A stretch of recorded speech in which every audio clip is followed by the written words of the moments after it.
It is only go so fast, okay? I'd like to call the June 4th, 2024 Town Council meeting to order. Time is 1:03 p.m.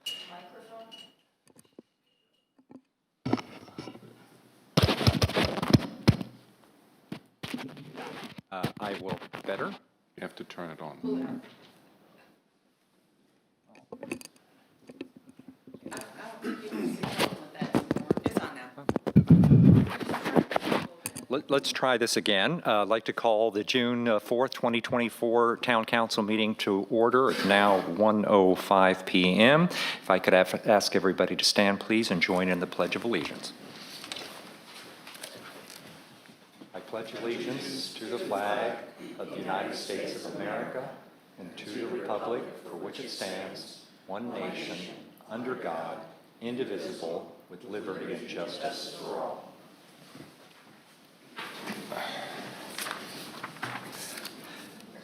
If the town clerk could please do the roll call. Mayor Bell, Here. Mayor Pro Tem Berner, Here. Mr. Heidenfelder, Here. Ms. Kay, here, Mr. Farrell, Here. Ms. Fullerton, here, and Mr. McQuillan is on the way, correct? Yes. The first item of business is the approval of the minutes of the town council meetings of April 2nd and May 2nd. May I entertain a motion to approve both of those sets of minutes? So moved. I move that we'll provide comments to Petra if we have any. Second. Is that acceptable to all? Yes. So Petra, if council members have any comments, we just received those minutes earlier today and have not had a chance to review them in detail, so we can follow up with comments to you. Without any further discussion, all in favor? Aye. Aye. Thank you. Citizen comments, please, on agenda items. Ms. McIlvain.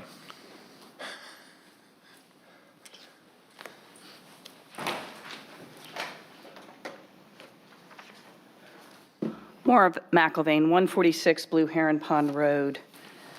I just wanted to rise and talk about two things very briefly. One is on tab 4, which is the second and final reading on the amendments to modify the site plan review procedures. And I wasn't here at the last meeting, so I didn't have an opportunity then to say that there's a section in that tab in the data about improving website and communications with the community. Bravo. Facilitating our access to development proposals and project information, to me, is key, and it's obviously one of your fundamental objectives and jobs, and I really appreciate that a focus has now been put on that, and an attempt and endeavor will be done to make it more user-friendly. That's great. The second thing I wanted to comment on very briefly is the fiscal budget, and it's just really a question. And it's a small question, granted. There's information in some of the narrative on changes to the budget about a study in traffic counts. I merely ask whether someone can amplify what that's about, because I certainly know under the ARDA, every year we had a traffic study, or every year we were supposed to have a traffic study, and certainly for the last 5 years we did have a traffic study, and they had traffic data collected in various points on island and then off island. I guess I'm just wondering why we're still doing a traffic count, whether we're going to do it annually and whether it's just going to be at the expense of the town, and what use that output is going to be used for. So that's my question on that. Thank you. Just on that latter question, I don't know if Stephanie or you or John wants to address that, but the council did approve a more limited traffic count to be done on a probably annual basis, periodic basis. It's no longer related to the issue to mitigate, as per the ARDA, but to establish a baseline on traffic patterns and the amount of traffic flow onto the island and beach walk that can help us on a plan, from a planning perspective, in terms of issues related to road maintenance or, facilities that needed to be addressed or, anything else. But establish a data baseline. I don't know if the town administrator or John would want to add to that. That sums it up pretty much. Okay. Thank you. Good afternoon, Larry Wallahan, 406 Nuri Group. I want to talk about budget and related issues. I'll be a while, but I'll try and make it succinct. Just want to first off read you 6 numbers. I looked at 21's expenses. In 21, the total expenditure of the town was 8.4 million. In 24, the budgeted expenditure was 16.8. I wish I had a slide, I could put it up. Forecast expenditure for 24 is 11.8 million. These are all in the presentation materials. So that's a 5 million reduction, and fair enough, that's the building placeholder, and you know my comments before on placeholders, I don't like them in budgets. We listened, Larry. Okay, thank you. You're making me smile. I'm trying to be serious. But anyway, budgeted 25 costs were 14.2. So against costs in 21, we have a 6 million increase. I suppose 2 to 3 million of that is SATEX, 1.8 million is salaries, and professional costs, another 500,000. So what does that tell me? Oh, sorry, the other 2 numbers I was going to read out before I concluded was income against 21 in 25 as budgeted is 8% up. Once you adjust for the increase in revenues from waste collection, the costs have also gone up. And once you adjust for interest income, we had 1.2 million we have budgeted 1.2 million. We had very little in 21. Our costs, however, have risen by 56%. So, and that excludes the waste increase, which is $1 million against 21 versus 25, and actually 25 versus 23 is kind of $1 million. So what does that tell us? Our costs are rising significantly. Our income, once you adjust for everything else, and it's quite amazing actually, our income is only up 8%. The building licenses, which I'll get onto in a minute, et cetera, they're up marginally, but our costs are way up. So, and what have we done? Actually, since the first budget reading, we've deleted an auditor cost, I believe, which I think an auditor to increase income was actually a good idea. And we've also deferred capital expenditures and some other expenditures. So those were the adjustments, I think, versus the first budget. So let me just address a couple of the issues relating to cost. Professional fees I won't talk about, but just for people's benefit, they may not read all of these documents, but our SATAC spend is budgeted to go up significantly. As I said, 2 to 3, well, SATAC and promotional costs going up to 2 to 3 million versus 21. So let me read out some of the SATAC spend budgeted for 25. Freshfields, 245. Andal Inn, 214. All of these are way up on 21's costs, 21's expenditures, apart from 2, which I'll refer to. Acres Ellis, 123. Kika, bless them, 5,000. That's all Kika get, 5,000. Now, they don't ask for it, but I've been on at Kika. Why do they get 5? If you look at Freshfields, they get a load of money from their, Freshfields, Seafields. They get a load of money from their SATAC revenues. They spend it on the island. The only amount they don't spend on the island is 5,000 that goes to St. John's. Can I get on that island? No. Can they get on this island? Yeah. The bird watching society actually advertises trips to Kika to watch birds on the beach. Anyway, so Kika gets 5, Acres 123, Andal 214, Freshfields 245. The resort gets 475, which is actually flat, bless them. I mean, I praise the resort. I mean, I think they're very good for the island. St. John's, great for the first time. I mean, actually, I lied about Seafields. They do donate, I think, 10 to 15 to St. John's Fire. We're now donating 146, which I think is a good thing. Beach Patrol, 392, and deputies, 490, so that adds up to 2.1 million. spend. And then there's promotional costs of 900,000. Is those all correct, Dorota? Larry, if I could just interrupt. Context is very much off. Yeah, I just want to be mindful of any questions you want to you ask. We are going to be addressing a lot of the budget-related issues on the agenda. But this is citizen comments. Can I just make? I understand, but The reason why I'm making these comments is just to set a scene, okay. which I think Just is important. want to be mindful. I've never actually, sorry, can you hear me out? I've never actually gone on to Kiawah. I know you don't like people going onto Kiawah. I come here an awful lot. In fact, at the last meeting, which went on for hours and hours and hours for executive meeting, I was the last here. So can you please hear me out? I hope you will not be going through the budget line item by line. No, I'm not. This is just background. Okay, Sorry, all right. I'll speed up. So anyway, a hell of a lot gone up on SATACs. Headcount, I know things have changed, but headcount in 2012 was 14 staff. In 21, which I referred to figures before, 19 staff. Budgeted now for 25, 28 staff. Those 28 staff cost us in total 130,000 each. And I saw one of the staff the other day directing people in at the gates. I've been trained in directing traffic because of CERT, the Community Emergency Response Team.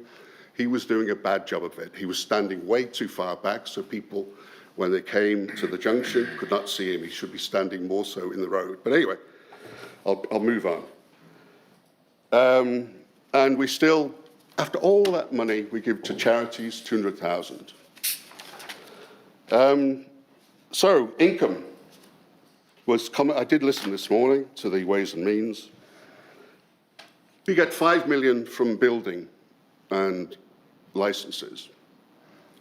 So the town is very, very pleased with itself that we don't levy a town charge on staff. The building and licenses cost us 5 million. Sorry, our income's 5 million. What's our cost? I reckon it's less than $1 million. I'd like for someone to show me, but that is a tax on the island, basically. We've struggled, there's a 2-year spend limit on SATACs monies. We rush to spend SATACs monies well, my word, willy-nilly, I'm sure it's not. There's a committee, I'm sure it's great. So basically, we rush to spend SATACs, and yet we're taxing the islanders, because I think, I'm just throwing numbers up in the air, but I'd like anyone to disprove me. 5 million of income, 1 million of cost. It's funny. Anyway, I could say more, but I'm not. So there's an income mismatch on the island. Just big picture again. I've lost note number 5, sorry. I'll do. I've made my comments about parking. The last meeting, no one who was here to listen to me apart from you, good 5 individuals. But parking, we currently have 100 slots parking on the island that are going away. 50 of them are basically the resort. 60 of them are also the resort outside, going away. By West Coast, they're going away.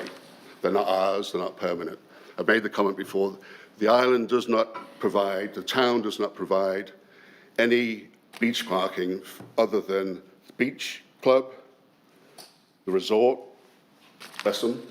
Again, I'm not a fan. I don't want this to be a sort of appreciation of the resort too much. The resort, then Kika, and that's limited. So Larry, that isn't an agenda item, so Okay, if the that's budget fine. is. Okay, but perhaps we should be budgeting to spend some money on parking. I can spin things if you want. I mean, okay, number 6, investment income, 1.2 million next year. You still, and I've made comments since 2022 to the Audit Committee, to the Ways and Means Committee, I haven't been listened to. We still have, how much is it, Dorota? Over 30 million? Over 30 million invested with a state fund that is run, and I don't know whether he's Democrat or Republican, that's run by a politician. Its audit report is qualified because it's unregulated.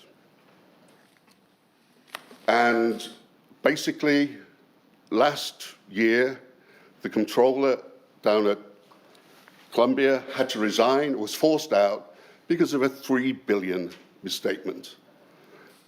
And the money is invested in short-term treasuries. Why? I mean, Kika have an investment portfolio. People might say, oh, we're going to get hurricane. You're not going to, there's no way you can spend that money quickly repairing hurricane damage. You don't need that money. So why is it invested in short-term treasuries? I've been loading up on long-term treasuries. It may be stupid, but I'm locking in my income for the next 10 years. I think the town should be doing so. That 1.2 million will go away. I guarantee it. Well, I can't guarantee anything, otherwise I'd be a billionaire, but anyway. So why have we still got that investment in something, and it's not even state guaranteed. I've been through the accounts, and it is audited by a firm in Greenville, an audit firm with less than 15 staff. And I've said all this before. I've said it to Michael in the audit committee. You know what the audit committee said? Oh, you should have raised it with the Ways and Means Committee. I've raised it with the Ways and Means Committee. I'm sorry.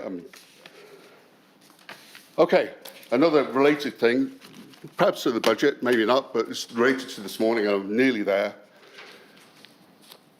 You were talking this morning about FEMA and the replacement of a business contract to do with disasters.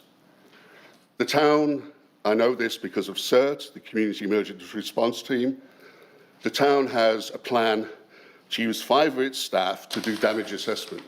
Why do you need damage assessment after a storm?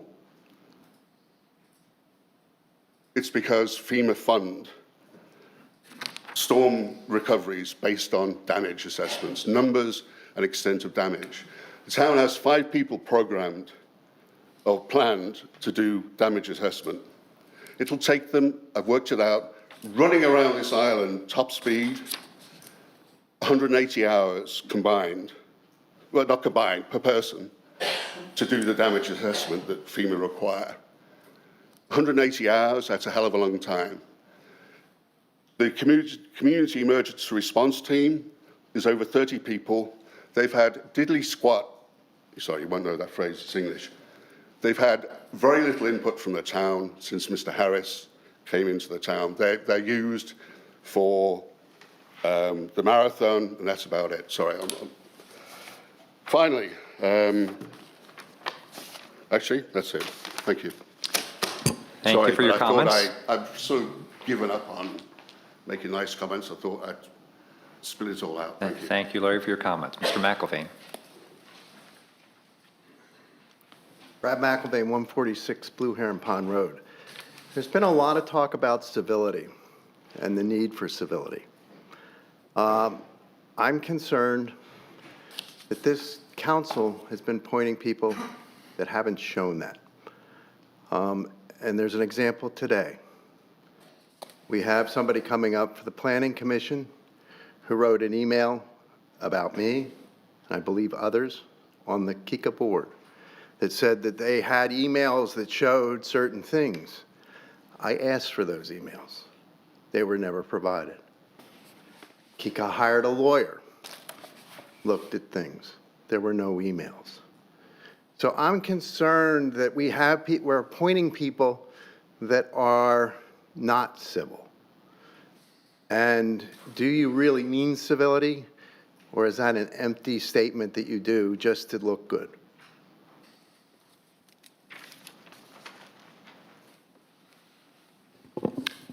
Any other comments? We will move on to council updates. I will begin a few items. Notwithstanding one of the comments that was recently made, I want to commend the staff. And this is Public Safety, Public Works, Beach Island Ocean Rescue, as well as their cooperation with Kika and the resort and the club with regard to the handling of the Memorial Day weekend. We planned in advance and spent a lot of time in preparation for taking on what was assumed to be a very large visitor count. That turned out to be the case, as reported by Kika COO Shannon White yesterday. There were more than 40,000, more than 41,000 people through the front gate. over the holiday weekend, which was up substantially over the prior year, and that was even with Kika closing access to the island for contractors on Saturday. And that, by the way, we need to thank Councilmember Heidingsfeld and others for working with Kika to accomplish that.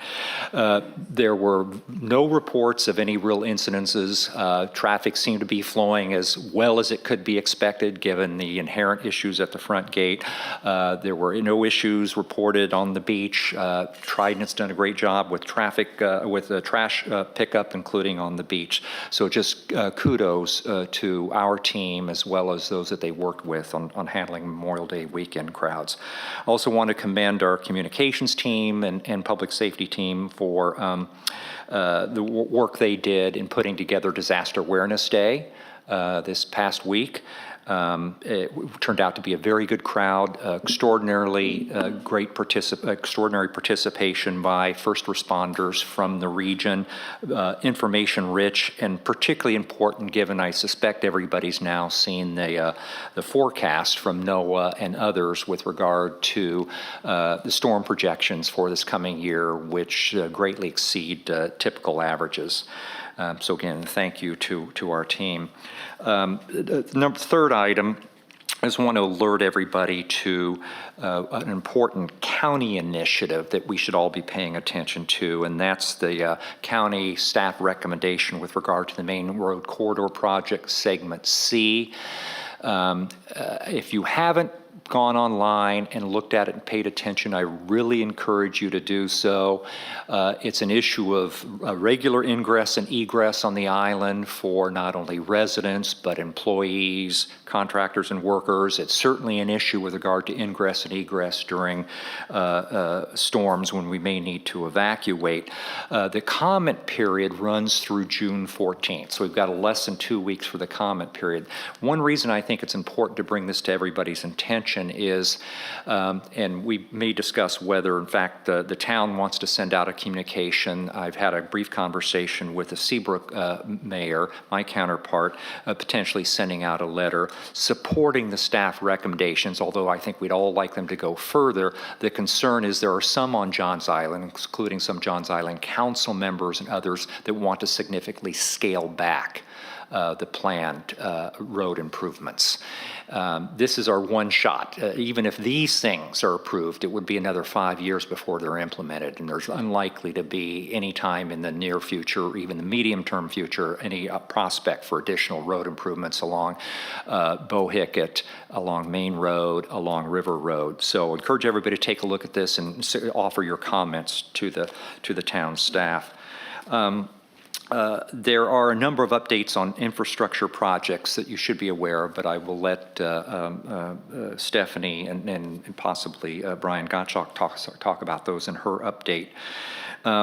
There continues to be a lot of questions and concerns about the future of Captain Sam Spit. There's really nothing I can provide an update on at this point in time. Everybody's aware of the lawsuit we filed in conjunction with Kika and the Kiawah Conservancy on May 10th, seeking to enforce the provisions of the ARDA. There's been no update since that point in time. The defendant still has some period of time before they have to respond to that legally, so we won't know anything more before that. There is another issue related to contractors working on the island. It ties in a little bit to ARB issues that I think is worth noting. One of the town's contractors informed us, the one that was working on the median project at the front gate, that they felt compelled to pay fees to the ARB, both design fees and deposits, because, in their words, they were afraid they wouldn't be able to work on the island if they did not do so. They would not have access to the island. I just want to make very clear from the town standpoint that the town issues business licenses to do work on Kiawah Island or in the town of Kiawah Island. And the town can deny or revoke licenses if you fail to comply with town ordinances. There is no reference, there is no factor, there is no consideration about ARB rules within the town's business license ordinances. So if you have an issue with regard to being able to work on the island and you think it's a licensing issue, then the staff, talk to our staff, but that is a town matter. Now, I will note, that KICA can speak for itself, that the KICA does control gate access, and the gate access regulations are set forth in the KICA covenants and KICA rules and regulations, and also there are the KICA issues encroachment permits, but again, that's a ministerial permit. You can look at the KICA encroachment permit regulations. There is no reference to the ARB in those. So just want to make clear that the town is responsible for issuing business licenses to do business on Kiawah Island, not any other entity. I want to mention briefly the Beach Walker Drive developments. There's been a lot of interest and question continuing about those. I would note that the town staff and John Taylor and his team have continued to review the site plans. This is for West End, this is for Ocean Pines, and this is for the Cape Point Road extension and emergency beach access. As previously mentioned, and as of yesterday, the planning director issued 3 sets of revised and refreshed and updated comments on each of those 3 site plans. Those are available on the town's website right now. What those letters capture and were reviewed by council is previously issued comments as well as new comments issues that have been identified as a result of the ongoing site plan review process. So as of this point in time, hopefully everybody will be on the same page as to where we are in the review process, the applicant and the community. If you have any questions, certainly let us know. That relates somewhat to a letter that was sent from the Kiawah Island Club to club members a couple of days ago. As stated in a previous communication coming from the town, it's generally not the role of the town to comment on matters, operational matters with regard to the Kiawah Island Club, a private club. But this letter did not deal with operational matters at the Kiawah Island Club, but again addressed the issues related to the fact that a permanent certificate of occupancy has not been issued for the Cape Club because of outstanding issues related to parking and otherwise. I think it's important to set the record straight as to where we are right now and how we got there and what the process is going forward. First, what we all need to understand, and I'm not sure that everybody got a copy of this letter, went to club members, but I know it was circulated more broadly, is that there was not in the original site plan for the Cape and the Cape Club any parking provided on that parcel as is required by town ordinances. It is true that a site plan was approved that did not include any parking on that parcel, but did indicate that there would be 30 parking spaces across the street. We have a very sophisticated applicant, a very sophisticated developer who knows and understands that notwithstanding site plan approval that may have not conformed with all the requirements of the zoning code, that the zoning code has to be adhered to. Even if you assume those 30 parking spaces were in fact sufficient, and I think we all understand they are not either by ordinance as a practical matter, the fact of the matter is, the Cape Club they want to open today, none of those parking spaces have been created. There are no parking spaces. There is no place to park for the Cape Club. So, in any event, where we are right now is the letter that was stated said, and I quote, "Despite many months of back and forth, the town beset with setbacks and changing rule interpretation, we are attempting to collaborate with the town in an effort to gain final approval." Well, part of the issue is, if you will review the 3 comment letters issued by the planning directors, that parking is not the only issue that has to be resolved by the applicant. There are a number of other issues.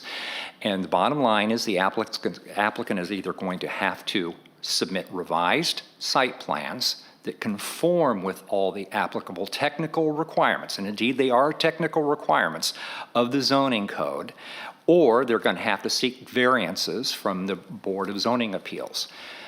As much as I or anybody else might like to come up with a solution to this, and I think everybody would like to come up with a solution that enables plans to go forward, it has to be done in a legally viable and defensible way.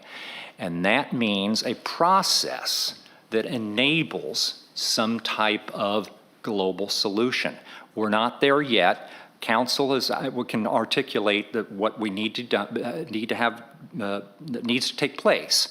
But the bottom line is, under state law, there is no ability to negotiate over zoning standards unless you go through the process of an applicant seeking a variance being denied, if that is the case, appealing that to circuit court, and then trying to achieve a settlement through a mediation process or otherwise.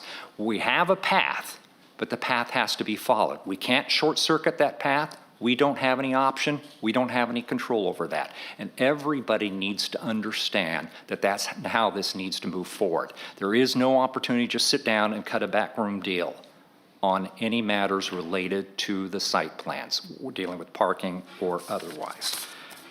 Those are my comments. Mr. Werner. Thank you, Brad.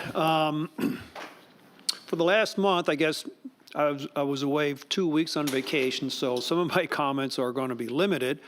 But I wanted to let you know what I'm working on, and I'll have more positive action results at the next month. There are 5 things I'm working on. One of them is updating the dune ordinances with the overall plan to protect the dunes as well as to protect the wildlife that are nesting in those dunes. So we're looking at updating and strengthening those ordinances. Looking at enforcing the leash law ordinance that we have now. Not necessarily looking at changing it, but we need to enforce it. We're working towards improving landscaping along Beachwalker Drive. Some plants have already been installed. There's additional work that's going to be performed on that street. We're looking at investigating repairs to the flooding that is occurring on the bike path that's along Kiawah Island Parkway. There's a couple of ways that can be investigated. One is to install drainage. The other is simply to raise the elevation of the bike path. So that's something that also is being investigated at this point in time. And finally, I guess the one result I do have is we kicked off the police consulting agreement, or I should say the police consulting study, and they're being retained to evaluate holes in the current police enforcement here that's on the island, looking for problems with coverage, as well as then to recommend fixes to anything that they uncover. Mr. Mayor. Thank you, Councilmember Berner. Councilmember Heidingsfelder.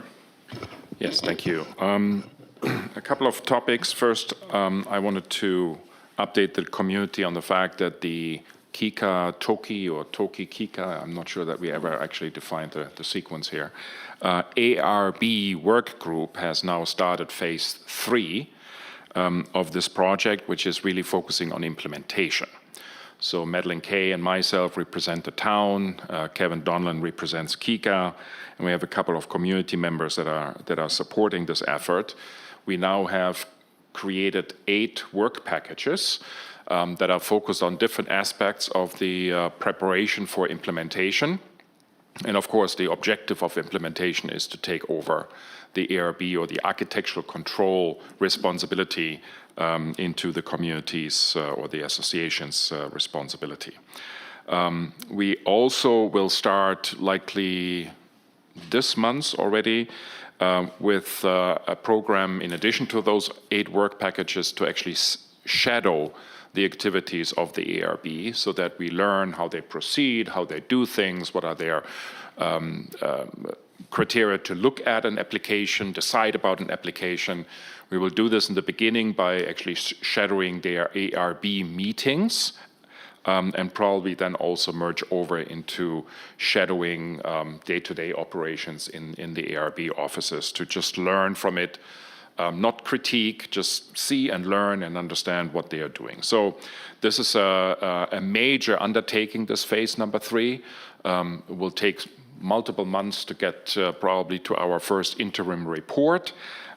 We haven't set a timeline yet because the teams are just starting on these 8 or 9 work packages. So, but we have a lot in front of us, but I think good stuff. Second topic, I wanted to highlight that will probably come up as a side note in the when we talk about the budget, but I still wanted to highlight that we have now started as an enforcement measure to look at business licenses a little bit closer in 2 different areas. One, we are starting next month auditing the largest contributor to business licenses in a way to make sure that what they are paying to the town is accurate to their income statements. And second, we also have identified a large number of businesses that actually enter the island on a regular basis and do business on the island but don't have a business license. So we have now collected more than $150,000 in business license fees from those entities to bring them in compliance. We have about 500-600 more of those businesses. Some of them are probably just one-timers, but there are probably half of them that are entering the island, obviously, on a regular basis. So we need to make sure that we bring them in compliance. So there's a lot going on here. I wanted to also, again, like last month, I believe, just notify the community that you will see people from the town, including myself, to run around with these little stickers. We have identified several pilot areas on the island where we are applying both for household trash as well as for recycling those kind of stickers on your trash bins. It's actually the town's trash bins, but those that you're using to help you better understand what goes in which bin and actually what is an item that should better go to the household hazardous material collection events that we have now on a quarterly basis. So you will see people in particular areas of the island. I think I'm responsible for the Bufflehead, Falcon Point, Snowy Egret kind of environment. So you will see me running around with those and applying it to your trash bins. So far, the feedback from people I met during doing so was very positive. They feel this is really helping them to make the right decision and not putting anything into one of those trash bins that don't belong there. So that's a good thing. I also want to highlight that we will have another household hazardous material event this week, which is on Thursday here at the Municipal Center from 9 to 12 o'clock. Unfortunately, that got a little lost in our communication efforts. So that was a little bit of a last-minute announcement that came out last week. But I wanted to remind everybody, when you have stuff that should not go in either recycling or into your household trash, might it be a paint can, might it be a household battery, a vehicle battery, any kind of electronic equipment, anything that actually has a printed circuit board should actually go into the hazardous collection. And that, again, will take place here on Thursday from 9 o'clock to 12 o'clock. And last topic, because we also talked about this during the Ways and Means, Stephanie, if you could update the community a little bit about the status with Trident and what we have seen so far in terms of their performance compared to Carolina Waste, I think that would be of interest for the community. Thank you. Thank you. Councilmember Kay. Thank you. So I have a few things, and I'd like to first just add to what Michael said about the ARB work group. There's going to be a very complex set of assignments coming out of this. So I wanted to at least acknowledge the other people who are on this team. I see Dave Stefano is in the audience. He's been a critical part of Kika's contribution to this from day one. Also on Kika's team is Beverly Fiero and Jim Jarosik, as well as Kevin Donlin. And then on the town side, Mark Kamens has stayed on, and we've added Diana Mezzanote. So it's a good, strong team. We've got a lot of work ahead of us. And as mentioned, some pretty tough, complicated issues that we're tackling.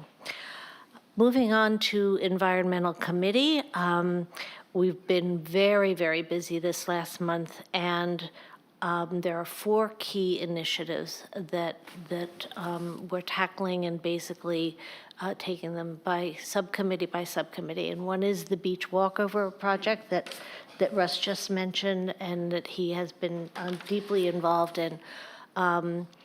We've got an ordinance that has been drafted from the subcommittee. It'll go to the full Environmental Committee. It's getting some legal eye on it as well. So we expect that to be moving forward with due speed. Then we've got the Marsh Management Committee, which is focusing on pervious surfaces right now. And John has been one of the people, John Taylor has been one of the people who's been leading that initiative, and I believe has suggested some new things to look at by the Planning Commission to move that forward. We've also got the shorebird protection / leash restraint project that we're working on. Russ also mentioned this.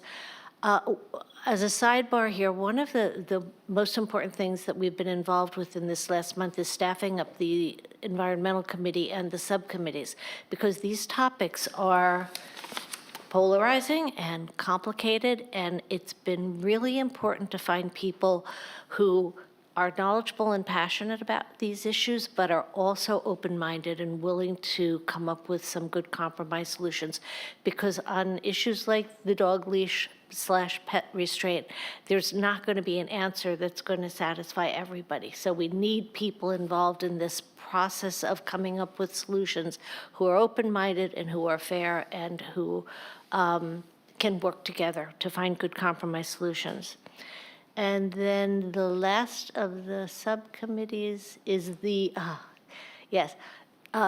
bridge over the Parkway subcommittee. And again, we're making some progress on that. Thank you for your input last week. And I talked to Aaron about the possibility of the construction of a dune / snow fencing on the beach, and he's looking into that.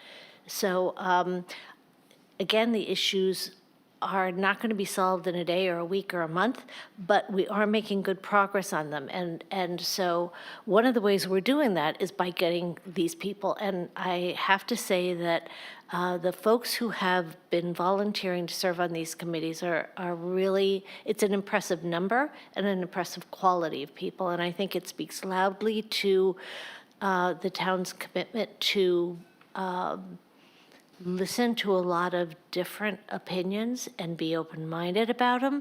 And it speaks to this new spirit of increased volunteerism that I think we see on the island. And I think it's a tribute to you and to several of the other council members.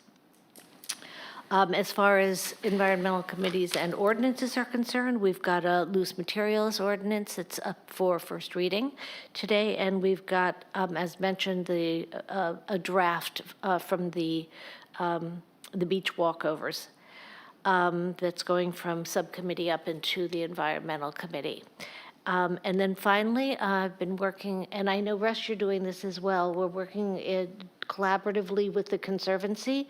I did filmed a podcast last week out on the marsh to increase public awareness about the importance, the fragility of the marsh, the complexity of it, the facet. I saw strand feeding, very excited, and sharks. So it was a really kind of nice secondary opportunity presented by being on town council. Okay. That's it for me. Thank you. Councilmember Farrell. Thank you, Mr. Mayor. Let me start off by saying, where is Larry here? Is Larry still here? Thank you. I want to thank Larry for his comments. He, like I, went over the budget pretty well. It's my first budget going through. Some of the questions he had were some of the same questions I had. So I did like his question. I will answer one for the audience. What we invest in as a town is limited by state law. He said, why do we buy treasuries? That's one of the allowable investments. We are going out for an RFP later this month or early next month to look at our investment lineup and to see if we can do better. But in terms of what we invest in today, it's basically a 2A7 money market fund. It's a technical term, but it means you take very little risk, you have high quality securities, it's focused on capital preservation and liquidity. So it's really not to take risk. But I would tell you in today's environment, earning about 5% is a pretty good return when you think about what the past 10 years have been. I actually know the portfolio manager from my previous life who invests these monies. He's a very smart, qualified guy at the state. But we're still going to do our due diligence and look and see if that's still the appropriate investment. Is it still the appropriate investment manager? And again, we're not trying to necessarily make money, but just get some return on protecting the money that we do need down the road. But all good questions. Number two, Mr. McIlvain, you had some comments about civility. I loved your comments. Thank you very much. It leads me to, I think, what you were talking about. We interviewed 5 candidates in the past week or so for my replacement on the Planning Commission. It was very nice to see that we had very strong, very talented candidates put in their names. A lot of different levels of experience, both on island, off island, professional and personal experience. We are going to put forth a candidate, or a candidate will be put forth today for approval. And this candidate brings a wealth of experience on island and off island. And I would tell you one thing about the Planning Commission that I experienced, I think Madeline and I'm sure Dr. Eisenfelter as well. Mr. Dowdy, Bill Dowdy's in the audience today. He holds us to a high level in terms of our ethical standard, our demeanor, how we purport ourselves in meetings. He sets a tone himself. And in my experience on the Planning Commission, it's been incredibly civil. It doesn't mean we don't get into heated debates sometimes and argue for time who's arguing and who's not supposed to be speaking. But I think at the end of the day, it's always civil, and we always smile and shake hands, and we're friends when we walk out of the meeting. So I'm hopeful and encouraged and honestly confident that that'll be the way it goes forward on the Planning Commission. But I do think we've got a strong lineup in the commission today, and hopefully the candidate you'll feel is also a strong candidate. While I'm talking about Planning Commission, one of the other things that I'm working on, the mayor's encouraged me to stay involved with a comprehensive plan as part of the Planning Commission. Many of you know this is our long-term strategic plan for the island. It's a very important document. It's not just something we do and put on a shelf.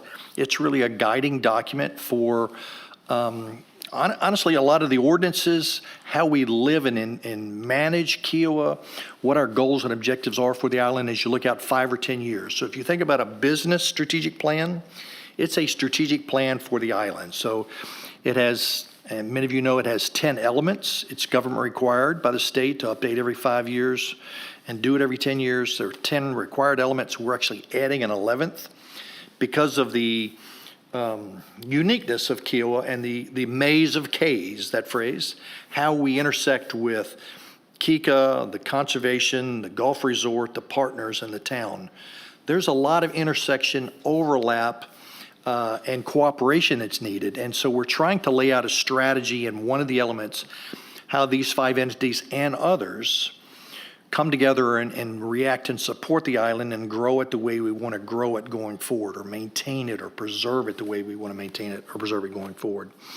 So that's ongoing. I laid out a schedule. I'm not sure that the planning director's accepted it yet, but hopefully we can finish this up with more public comment sometime in early September. And that's probably an aggressive schedule.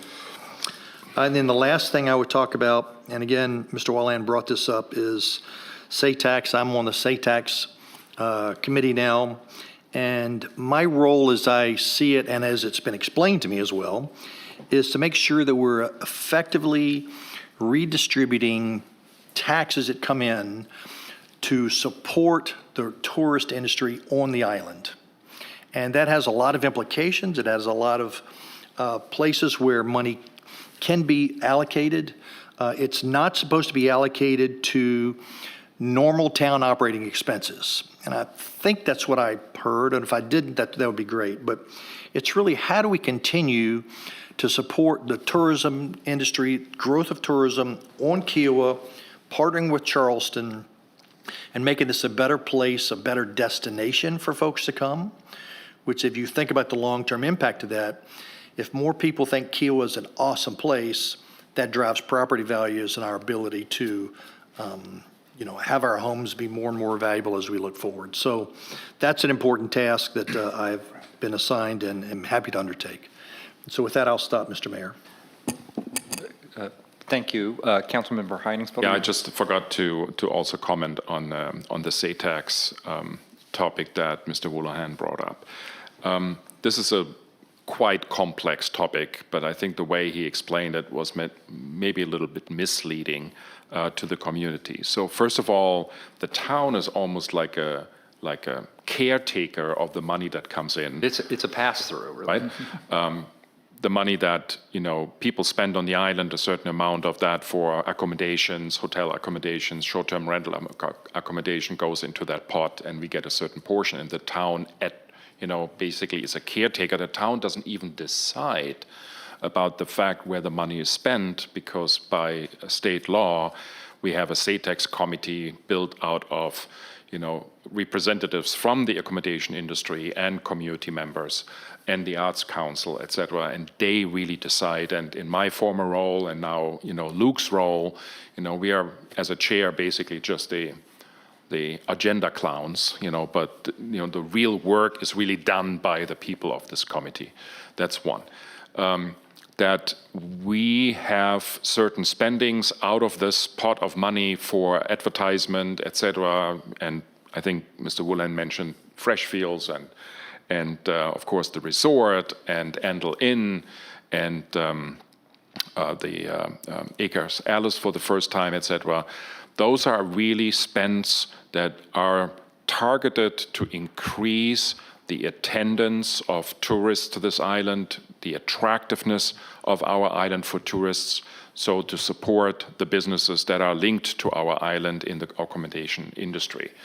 That some of these numbers have increased sharply over the last couple of years is actually the result of the fact that we have more tourists coming to the island.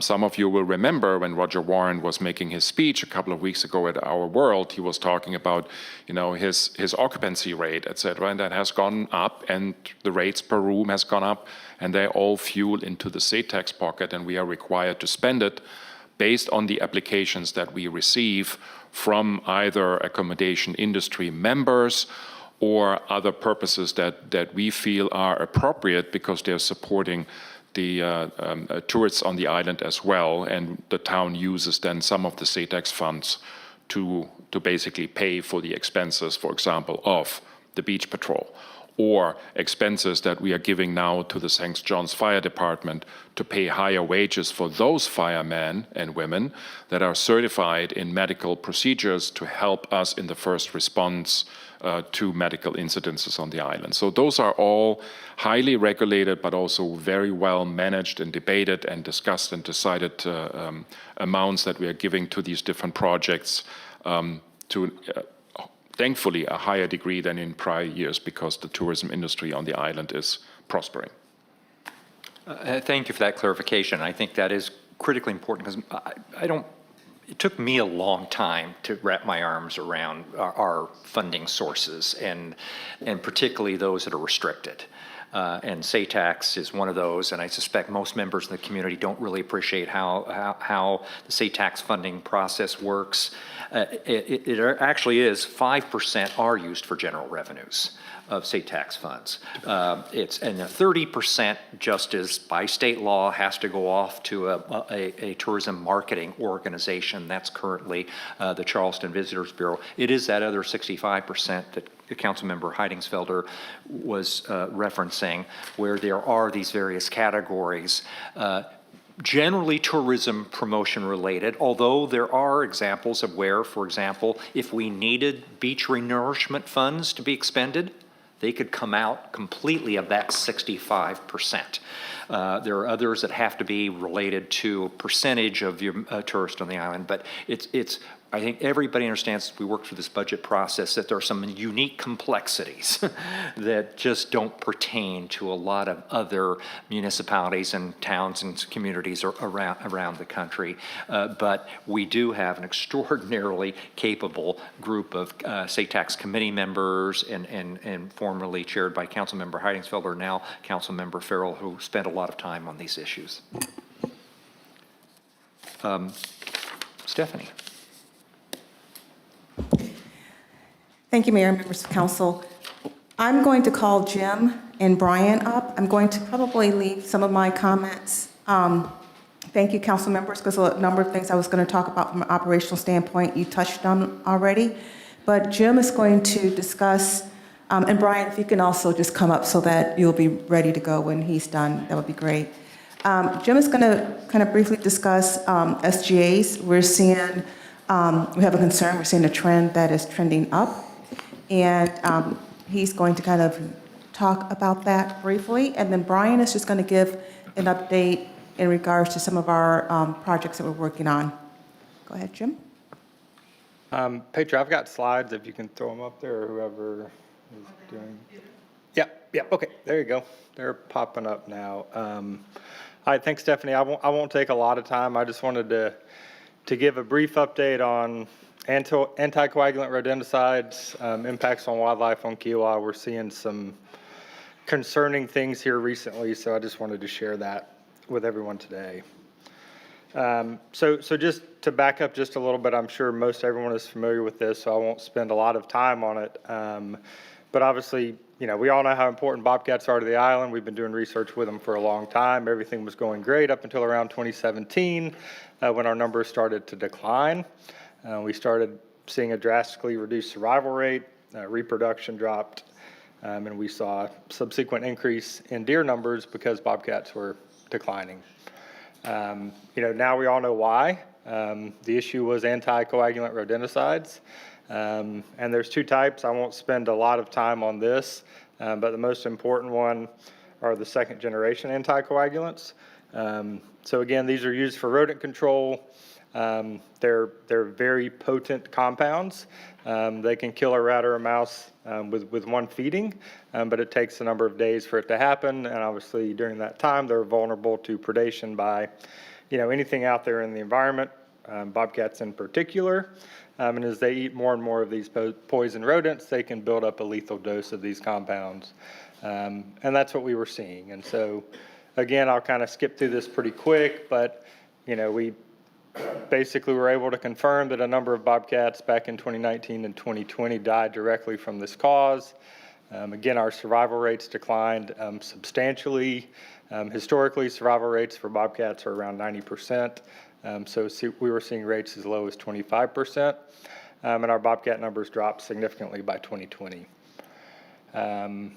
It's not just bobcats being affected, it's all wildlife. In the testing we've done, we've found exposure to these compounds in every single bird of prey we've tested, almost 90% of alligators, as well as possums and raccoons. And again, won't spend a lot of time on this, but you know, when we figured all this out in late 2019, 2020, we were like, okay, well, we need to deal with these compounds. How can we do it? And we tried a number of strategies, including legislation. None of that was legally, we couldn't do that legally. So ultimately, we launched our voluntary program, our Guardian program, basically asking folks not to use these compounds. And you know, a lot of great buy-in early on. And then, so now we're 4 years later, and so once this program went into place, we came up with, you know, two main methods of tracking the success of the program, how successful we were at removing these compounds from the environment and protecting our bobcats. So the first way we do that is we look at liver samples, in particular from raccoons and possums. So we're basically using raccoons and possums that are either harvested on the island or die on the island of natural causes as a sentinel species. So we're looking at exposure rates and exposure levels in these animals over time. And then obviously we're continuing our GPS work to look at survival rates and reproductive success of bobcats. As I kind of alluded to, right, this program initially got great buy-in. We saw a lot of great results pretty quick. Probably the most, anyway, the best data we have is if you look at survival rates of bobcats. So as I said, we were as low as 25%. And then after this voluntary program went into place, our survival rate jumped up to 83%, getting back close to where it should be, and stayed that way through 2023. We don't have great data from 2023.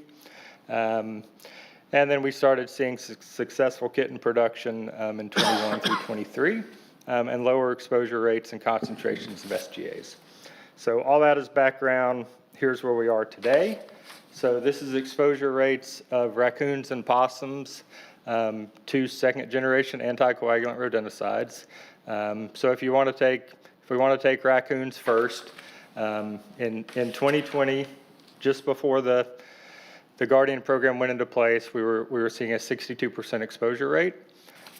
Declined slightly in 2021, dropped a pretty good bit by 2022. Stayed about the same in 2023, and now here we are in 2024, and we're back up to an exposure rate slightly higher than pre-Guardian program. With possums, the same trend, 100% positive exposure in 2020, declined to as low as 14, and now we're back up to 50. So the second graph I'll show you is average exposure level. So this is every animal that tests positive. We also get a concentration level of these compounds in their liver. And so we average that with a number of samples from the year to kind of get an idea of how strong of a dose, how much of this compound do these animals have. Very similar trend. Raccoons in 2020 exposure level 635. We dropped significantly, and now we're back up to 587. Possums are a little bit different, but again, also showing an increase here in the last year. The last graph I'll show you, and then I'll sum up in the final slide. This one's a little bit busy, but this looks at the individual types, the individual rodenticides themselves within raccoons over time. And so what you can see in this graph is that brodifacoum, which is a second-generation anticoagulant, back in 2020 was the most prevalent in raccoons and in our wildlife generally. And the use of that compound has declined consistently since 2020. But we've seen a subsequent increase in bromadiolone and diphthiolone. Each rodenticide product that's out there on the market only contains one active ingredient. So if folks have switched away from a brodifacoum product, it appears that some groups or others have come back to a different compound. So, Jim, can I ask a question? Yes, sir. Just to clarify the number, 2024 is what timeline? January to what? So these would be animals that we collected between January and March of 2024. So 3 months. And that's when most of our samples come from, because most of our samples come when we're actively trapping bobcats. And so we'll collect samples, random samples across the island. So Okay, same so time period each year. Same time period? Yeah. Also same sample size? Very similar. Very similar. Yep. Okay, thank you. Yeah, we've got a good sample size in all years.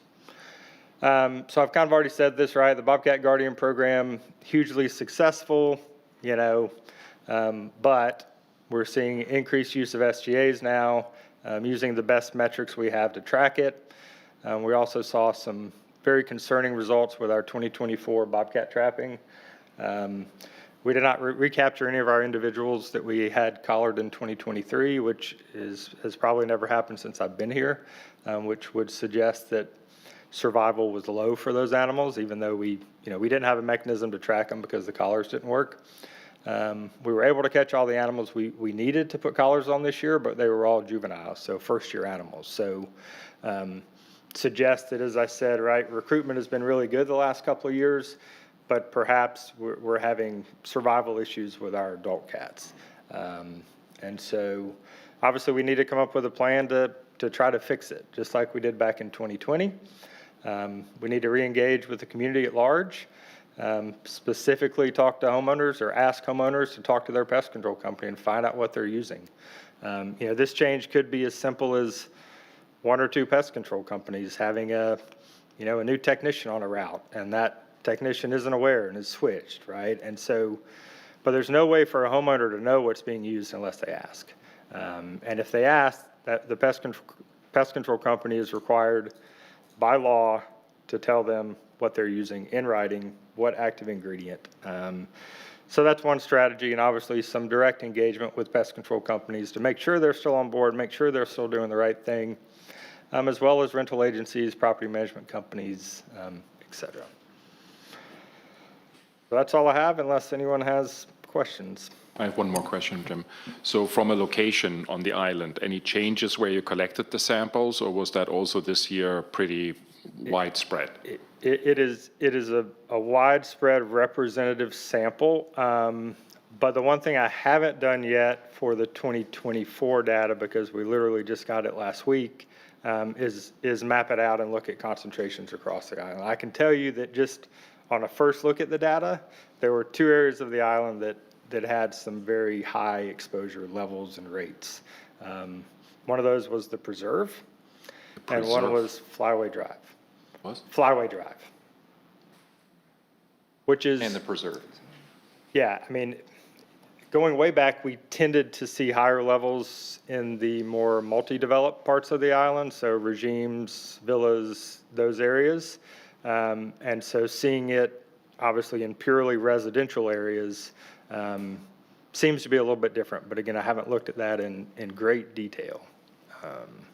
But presumably, most private homeowners are not doing their own pesticide applications. So this is companies handling it under a contract. And again, it could be as simple as, a company that has a footprint of 500, 1,000 accounts on the island, and they made a change. And Do we know how many pest control companies operate on the island? We should, right? By business license, right? yeah, we have those numbers. I don't think I have them for 2024, but I mean, I think when we look at it initially, it's a lot. Is it 5 or 50? No, it's more like between 30 and 45. It's a lot. So from an education standpoint, I mean, I think everybody is aware that by state law, the municipality itself cannot regulate or prohibit the use of SGAs. That doesn't preclude individuals or regimes, whether smaller regimes or even KICA, from prohibiting pest control contractors who are doing business on the island from using SGAs. So maybe we can do, following up on Councilmember Heidingsfelder's point, get information about who all the entities are that are doing business on Kiawah Island. We can request, I'm not sure whether we can or individual users of their services can request from them to identify what the products are that they are using, and then we can re-communicate that back out to the community to make sure. Yes? I'm a Preserve resident, so if I could just add another data point. We currently have 8 to 11 houses under construction, all new owners.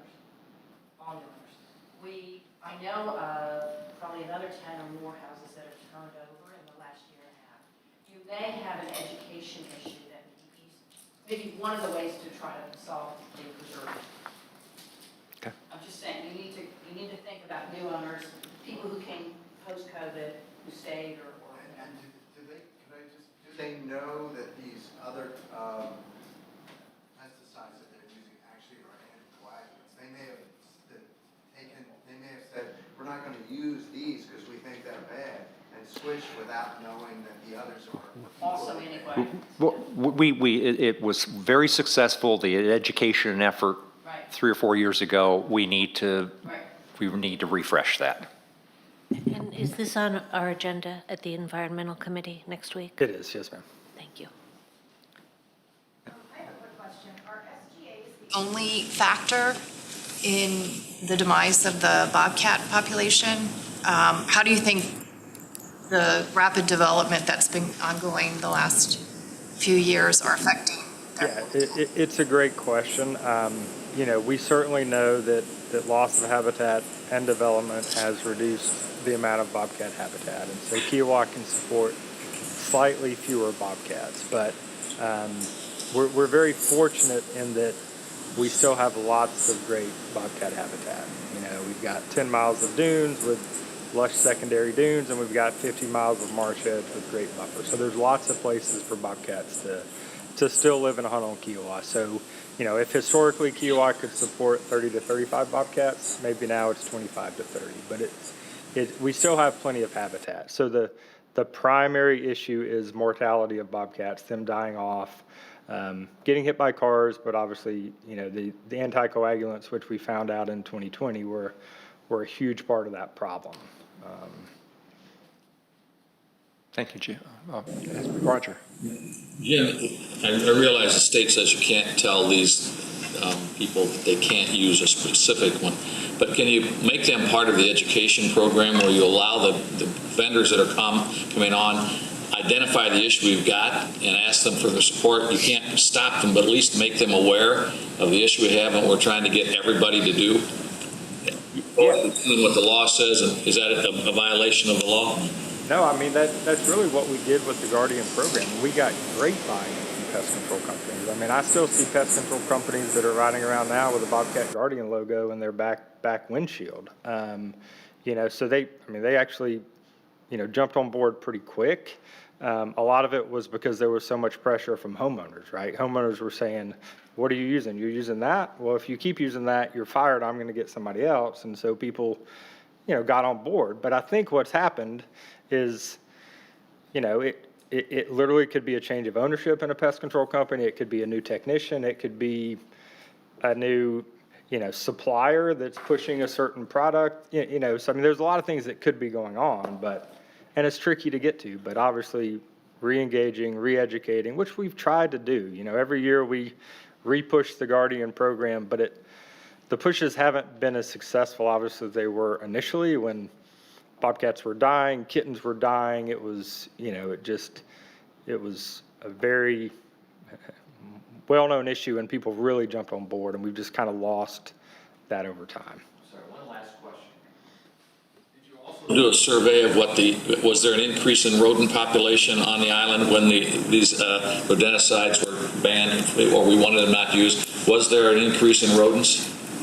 No, I mean, and the reason why is, they're switching to a different product. There are other products out there that kill a rat or a mouse just as quickly. Single dose, they're dead within 3 to 5 days. They're just as effective, but they aren't anticoagulants and they don't build up in predators. So there is no excuse. Thank you. Thank you, Jim. Sure. Brian, if you can give a quick update on the project's status, as well as Dr. Heidenfelder's with Trident as well. I'll let you go ahead and get that update. So I will try to be pretty brief. Just a couple of things that are open in the Public Works Department right now. We've got we've been promised at this point that next week, middle of next week, we will have the landscape installed on the intersection. At which point we will take away those stanchions and hopefully that will be the end of that and make it look the way we intended to look at that point. So landscaping intersection is middle of next week. As any of you that have been driving down Beachwalker Drive have seen that we've done a landscape improvement project there. It's substantially complete with the exception of replacing some plants that didn't take the first time, but we're gonna be walking and doing some close audits on those plants to make sure that that it is that there's no dead plants on Beachwalker Drive. We have a plan right now. The Gabion wall by the bridge. We've seen some rocks break away from that Gabion wall. met with a contractor out there today. We looked at it. Just first and foremost, the engineer says the wall's not in danger. It's doing its job and it's in good shape. We're just going to be replacing that rock back and seeing if there's any extra rock that needs to get put there. That's going to be done Thursday mid-morning. So there'll be a crew down there that's hand placing all that rock back, at which point we'll reassess and make sure that there's sufficient rock. And if not, we'll bring some more in. And then along the same area, we've got some discussions that we've had with the council under their direction. I'm going to be putting up sand fencing along the parking area by the pull-off by the bridge, and then we're going to be putting back some bigger, heavy vegetation in an effort to keep people from crossing down into the marsh in that area. So that's going to be nice and full and hopefully prevent people from straying away from the path further. Our goal is to be able to put a little bit more sand fencing to kind of guide people into an area that we want to at the marsh right there. What came of the subcommittee meeting that I've spoken to Stephanie and the mayor about, I just need to get the thumbs up from OCRM to make sure that that's allowed for us to put a little bit of sand fencing in the physical marsh. However, worst case scenario, the Conservancy is working on some signage to put up just to notify people that this is a critical area. We have an ongoing effort to restore the marsh that's been damaged in that by the river in that area. And then again, as it was mentioned in the council members' updates, we've got a big focus of mine right now that's a higher priority at this point is the bike path improvements where we're seeing a little bit of holding water on the parkway, and then also some areas on Beachwalker Drive that the roots have busted up the parkway, or excuse me, the bike path a little bit, and there's also some standing water there. We're going to put those together and do those simultaneously, but that is something that I'm actively working on right now. So we'll be able to provide an update for everybody at the next meeting. Oh, and then Trident, yes. As you all know, we're about 4 weeks in with our new solid waste contractor. I have seen really remarkable improvement by way of less phone calls coming across my desk for missed collection. So I take that as a really good sign that they're doing a really good job out there, even though they had a learning curve, learning the island and learning where the trash cans are at and everything like that. In the Ways and Means meeting this morning, I heard reports from you all that you have noticed significant improvement and that you all have been contacted for thumbs up from those guys. And I appreciate you letting me know that. And as always, if anybody has any questions, concerns, or complaints, please let us know that we can, so that we can correct that as quickly as possible. Yes, sir. 2 questions. So first, gate intersection, when you said landscaping is going to put in, are you also putting in the right street signs? So yeah, by right street signs, I know we've had this discussion. The street signs that are there currently were what was called for in the design plan. However, I know that we've had discussions outside of that from people that are wanting to see supplemental signage about merging and. Yeah, I mean, that's another topic. But the signs that are there yet, will they be put into the right stance like Yes. everywhere on the island? Yes, absolutely. Also next week, or will this take longer? No, and forgive me for not keeping you all up to date. I took this into my own hands, and I don't want my lack of communication to seem like nothing's been going on. So we typically have historically gotten all these signposts from Southwood. They're the grand company that came up with all the signage for the island and everything. And they do all of the manufacturing typically. They have a really long lead time on these signs. And again, I probably should have looked into this prior to this point now, but their lead time is between 2 to 3 months to get these signs. I have these specs out with some local companies that I'm confident will get these in production and in our hands much quicker than that. So I will be sure to keep you all updated. Additionally, the cost per post? Yeah, so Southwood, on average, the cost per post, they vary by a couple $100 or less than that even, but they're about $1,000 per post. So for the 5 that are out there right now, about $5,000 from Southwood, plus 2 to 3 months, and they also, it's about $1,500 worth of shipping because they're coming from Charlotte. So it's either that cost or I don't mind taking a day to go to Charlotte and pick them up. Right. But I will keep you all updated on that, and we'll work on that as fast as possible. So I guess we can thank the ARB for the cost. But the other topic, back to the bridge and the protecting of the marsh. Yes, sir. So everything you were explaining about, putting in these snow fences, I guess it's probably the best explanation. Will this then stop the possibility of people using kayaks or launching kayaks from there? Or will that still be possible? It would definitely make it a lot more difficult. The sand fencing is going to be about 4 feet high. And then it's kind of cumbersome to maneuver that kayak down the ramp. So we're very hopeful that it's going to at least make it so difficult that people won't want to at that point. Have we made any progress with Mingo Point as a launch for kayaks? That would have to be a conversation that the mayor needs to have with Mr. Warren. And I had that discussion with the mayor, so I don't know. I believe Councilmember Kay has been the one. Just for environmental reasons. I think Councilmember Kay is the one that's had. Oh, yeah, that's right. part You of will her discuss committee's this on Thursday. work. But I would appreciate consideration. Brian, a lot of people have surprisingly continue to be interested in the lighting of the entrance sign. Oh, right. Yeah, that's getting done next week. They're the boring company's coming out. The electrician will be there at the same time. So that's going to be done. Okay, and just one other point on the landscaping, what hasn't yet been done is there's going to be screening landscaping in front of the general store and the gas station, correct? That's correct too. Yeah, so that, and I can discuss with you later, but I do have a quote for that that is acceptable in my And opinion. I don't know if this will come as a surprise to our to KICA board members in attendance, and thank you for joining us. But after yesterday's KICA board meeting, I had a brief conversation with your COO about all the things the town was doing along Beachwalker Drive, and what about that entrance to the KICA administration facility and all your frontage? And lo and behold, got an email back today, said they're talking to lands management, and there's going to be some dressing up of that portion of Beachwalker Drive. So thank you for that. Will become the most beautiful part of the island.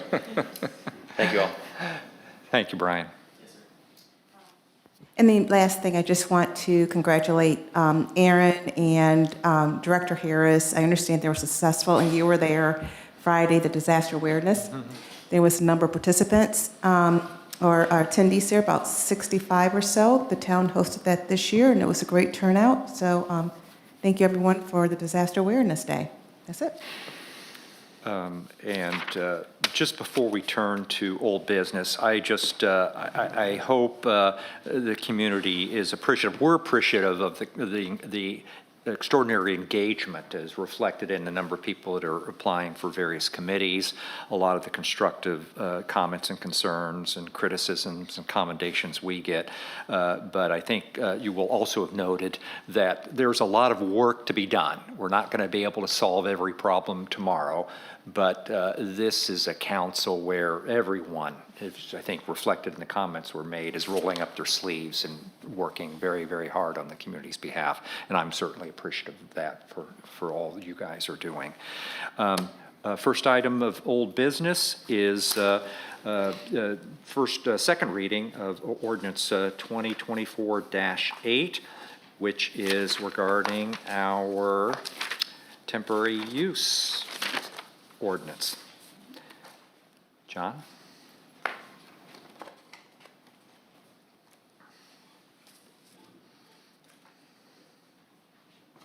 Good afternoon, members of council. We are at second reading for the text amendment in our zoning code. This is referencing section 12-106, temporary uses. From our previous discussion of first reading, really the changes are very minimal. I just wanted to highlight really the intent here of essentially being able to have a review process that's separate for off-site projects that would stage or use construction for a development project. So whereas a project would be under construction and they're using a staging area for a different parcel, this would now require a separate permit based on that review process. And it's so essentially allowing very minor vegetation to be removed, which needed to be approved prior to that removal for things that would require temporary uses. So that carve-out was specifically in consideration of, particularly when we look at special events that occur in the island, where there might be a lot more grander staging and moving of infrastructure. That is essentially limited, where there's no grading or significant land disturbance activities. And that site, as noted, should be repaired accordingly to as pre-existing conditions. The thing that's not listed in the ordinance that was discussed at our last, it's more of a sort of an operational or administrative role. As part of our citizen serve, we would require that the pictures be posted or uploaded as part of the actual application process. So it's not listed in the ordinance, but as far as looking at the review process, what we would require is that applicant provide pre and post pictures as part of that review.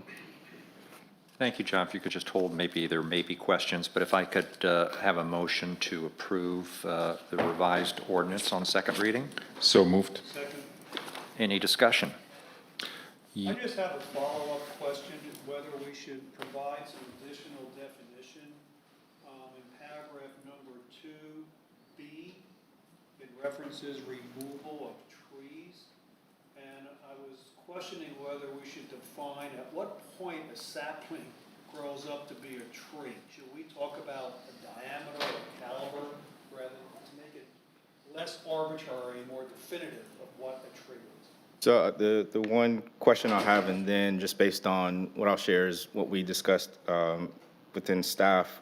First, knowing that we do have our landscape preservation ordinance in place, this would not necessarily supplement that, but in my mind, this is a little bit more restrictive than our actual landscape standards. So if there is an actual tree being proposed to be removed, for temporary use, it wouldn't be allowed. So this is only for temporary uses. No, I understand. My question is still that somebody may think that tree is only a sapling and you can remove it. And I was asking if we should be clarifying that a little bit more. Or to be more precise, using your own language, when is it vegetation and when it's a tree?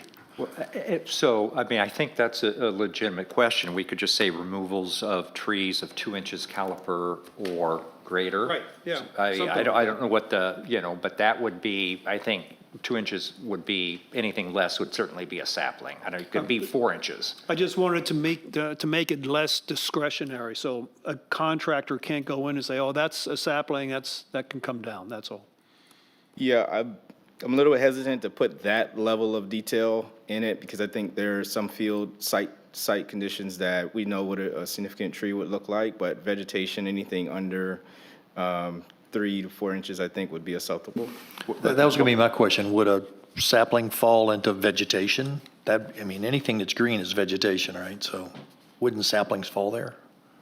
I would count a sapling as a tree because it's essentially a baby tree, for lack of better words here. So, but that means, to the Councilmember Berner's point, then that could not be removed. You Correct. could not remove That would not be able to be removed. Yeah. I think, and I'm okay with that, to be honest, but then I would like to be crystal clear of what you just said. A sapling then is also included under the tree definition and cannot be removed. So I really think we should do If that. council wants a specific number, we can make that amendment to add a specific number if that's the I direction. would go by that- diameter, Yeah, I would too. basically. I mean, just say 3 inches, 2 inches. 1 inch? The other part of this is that when a applicant is submitting, a lot of times they're not surveying any of those trees that are under that size. So it is difficult that you may not even pick up a 3-inch caliber. So if tree. we did put in, and would have to be through an amendment, we could add, removal trees of 2 or 3 inches caliper or less could not be removed. There is a mitigation requirement. Those would obviously, you could fully mitigate with that size tree. Whereas larger trees, you could obviously not, and it would constitute a permanent alteration of. That's true, yeah. So, yeah, I just wanted to be, so if that would require modifying, in my mind, or at least communicating with our applicants that they would need to be surveying less, at every sapling, if there is. I just want to cautious the council of that. Well, they don't have to. They could simply not remove any trees, so then they wouldn't have to do that. That would be up to them. Yes, Roger. I'm just, as probably the person who's being most interested in this ordinance that you do, because of our opportunities to develop over anybody else, so I have concern. Is this consistent with the tree ordinance if I was going to build a building and propose it, and I was going through the approval process, and there's a standard for what can be taken down and what can't, what has to be mitigated because it's size, if you want to do something with it. Is this additionally more onerous in terms of the size that can be taken down on what you're talking about as a lay-down area for construction? So the purpose of these amendments was to modify the temporary use ordinance, which previously had been used in a way that allowed not just temporary use of an area, but a permanent alteration of the area. So the temporary use ordinance was supposed to be for something that's literally there for temporary purposes and then is removed. And if there were Still under the same ownership of the person who's developing the project? Well, so think of the PGA where you had all the TV trailers. It's not necessarily related to projects. Sorry. When the PGA came in, you had that one area off of Pete Dye's Lane or whatever. All those were temporary mobile trailers. Yeah. So that would be included in this definition. So any 2-inch sapling in there that would get in the way of a trailer couldn't be taken down? Well, no, I'm just asking that we need to clarify it so we don't get into this argument. That's what I'm trying to do, is get the clarification now so that you don't get into That's that. what I'm trying to do. The ordinance as currently written will not allow any permanent alteration of the site for a temporary use,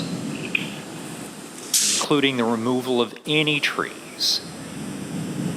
Because if it did, that's not temporary use of the site. That's a permanent alteration of the site. There's a different site planning process one can go through. But what we've just suggested is a potential somewhat relaxation of the removal of any tree. So if the owner of the property could demonstrate to you that the temporary use that you're doing would not conflict, and it could perhaps even support a future development of that site that they own, that they intend to develop, and so the removal of those trees would have been done under the normal development process for a permanent one. It doesn't mitigate this at all. It's a completely separate process, Roger. Then you have to. It's a separate process. I'm just trying to say here that you have to be careful what you create and the outcome from that for a very small purpose of trying to protect a parcel in a temporary use, which was, it said it was a lay-down situation, basically. And I know what it's all about. I know where it's coming from. The land that was cleared for the lay-down down at the Cape is sitting there now, and it's had trees taken down that can't be put back. And so that was a problem for everyone. But there are a lot of, well, there's not going to be a lot. The example of the PGA. We own that land. We have the right to develop that land. We made the decision that we wanted to use it for the CBS compound. We frankly didn't take anything down but brush, but I can't tell you that brush of 2 inches in diameter, when you're using a tool that's not a saw, but it clears that kind of brush. This sounds like that in that case, this wouldn't allow it, when in fact it did nothing to disturb the trees, the actual trees that would be part of any landscape that we would like to have. and would stop that temporary use. This, as drafted currently, would prohibit the removal of trees, any size. We've just talked about whether you might characterize that. It does not prohibit the removal of vegetation as long as the site is restored after the temporary use is finished. But I think we are turning circles here. So I think we need to come up with a definition of a size, no matter if it's a tree or vegetation, because that's, to me, hard to determine what is what. I would propose that we are going by what is actually easily to be restored, right? Without creating, humongous amount of cost and efforts. So if I look at what I'm capable of planting, it's easily done by 3 or 4 people to put in the ground, is probably 4 inches in diameter. So the other thing that I would. So that's about this. Right, that can easily be replaced, and I would go by that. Is this also for private development, private residences? This one's separate from the other one, which was only for commercial? This is not the tree ordinance. This is just the temporary use ordinance. Any use of any land on the island, that's okay. I just wanted to highlight that we do have a number associated with our definition of trees, and that's 2 inches DBH or greater. So in my mind, that would cover any specific, based on our. That is the definition of tree. Okay. In the tree ordinance. No, in our 374, which is our definition. Definition section, the landing. Then we go by that. Yeah. So And then we are So consistent. therefore, anything that's less than meets the definition of a tree is not therefore a tree, and therefore could be removed. It would still need to be, the site would need to be restored, but you wouldn't have to get any permit with regard to that smaller vegetation, or, you would not have to do a survey. Why don't we just reference that tree ordinance in here? Are we done with it? Definition? The definition comes from our general section in our zoning code. So we could simply said removal trees parenthetical as defined in section 12-374. I don't know what it is. And completely consistent, I would suggest that. I don't think that would require an amendment, would it, council, if we just have a parenthetical referencing the definition? I'd be safe and do it as an amendment, but if it's a designated definition in your zoning ordinance, I don't know that it's necessarily. It's not necessary. It would clarify it though for people reading it for the first. I think the clarification has a purpose, yes. So you're saying they do need to amend it if they're going to add that definition in there? Yes. All right.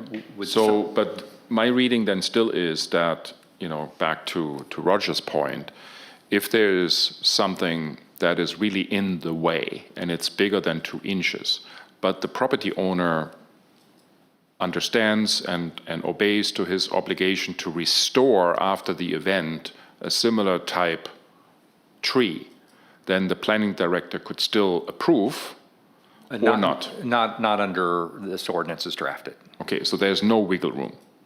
The original. There's an exception in here.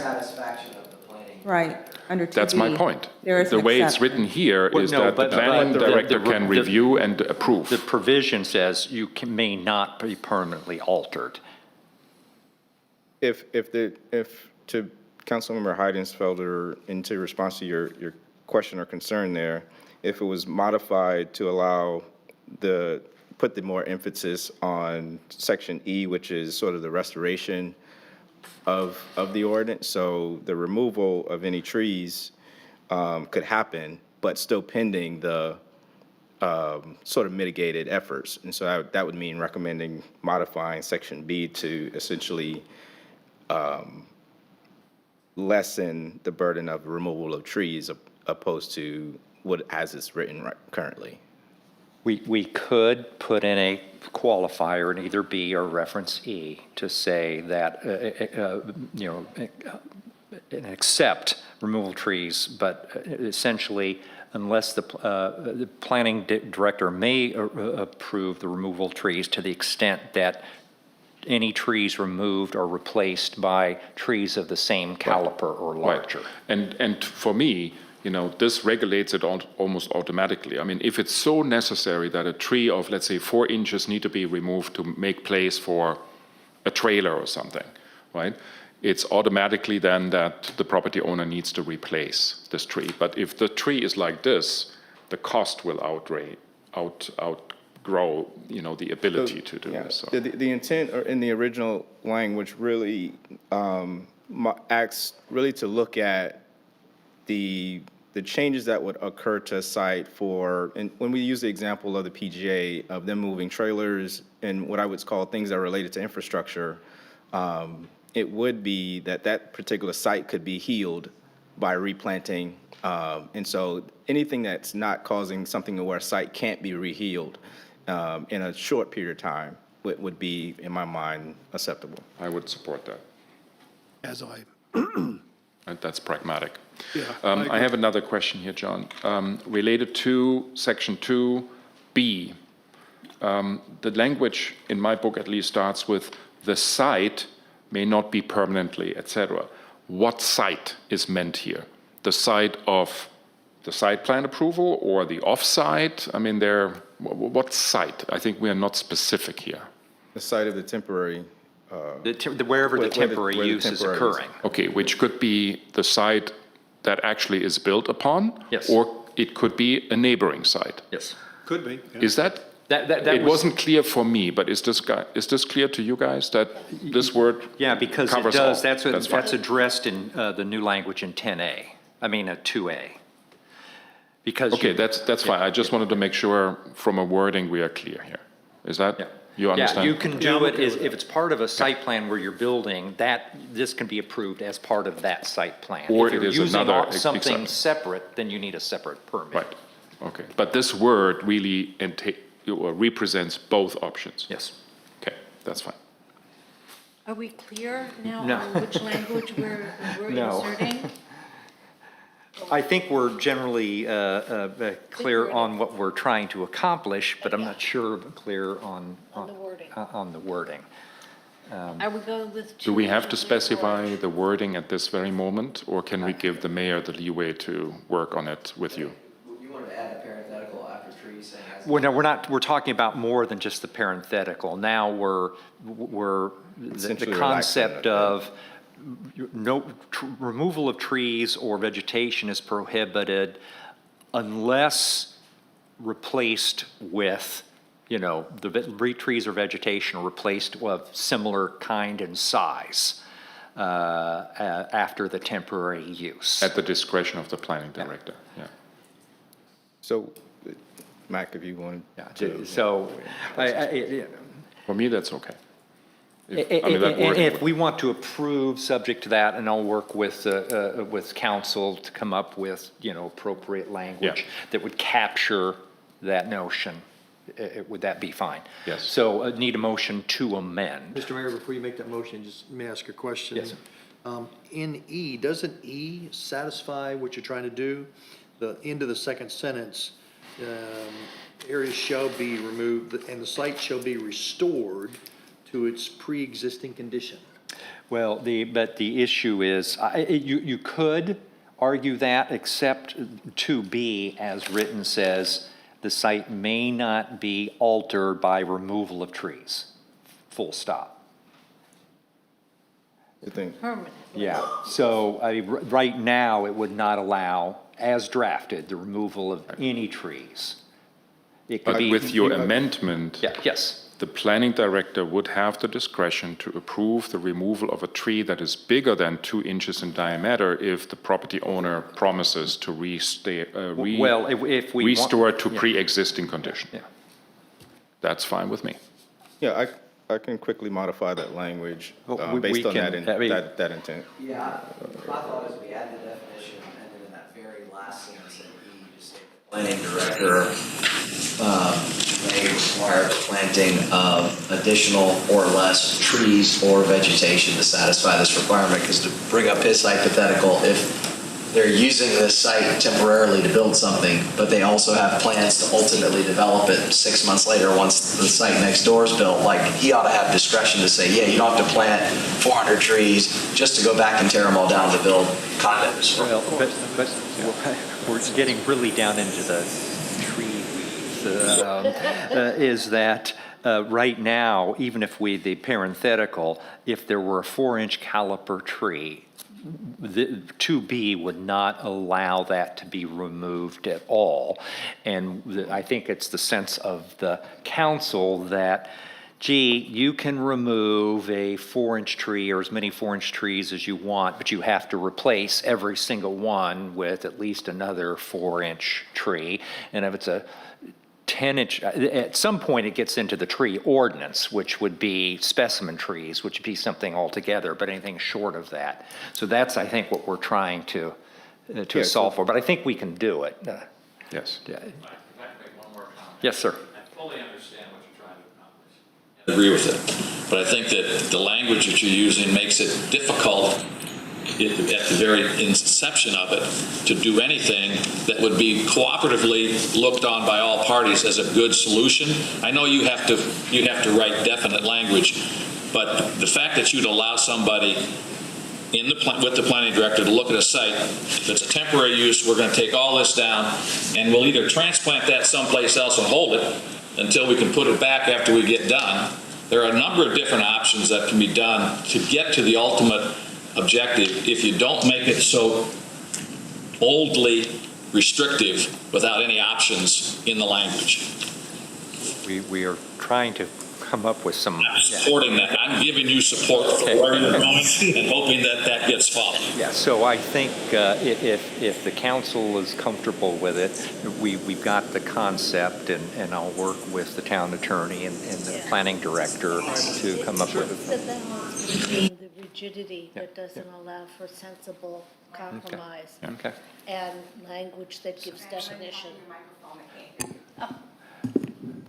I said it's the balance between the rigidity that doesn't allow for any kind of reasonable discussion around a solution versus the need for people reading the ordinance first time to have some definition. So if I could have a motion to amend the ordinance to incorporate both the parenthetical after the word trees, as well as to allow myself and the town attorney and the planning director to include additional language that would provide the planning director the flexibility to allow for removal of trees of greater than 2-inch caliber is defined to the extent that they are replaced by like kind.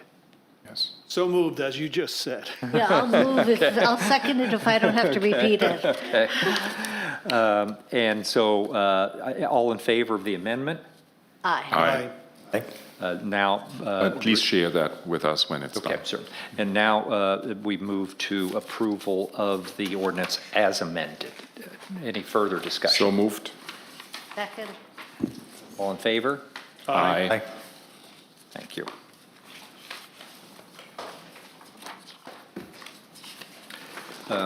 Now moving to ordinance 2024-09. This is a second and final reading of the proposed changes to the site plan review process. John, you're still up.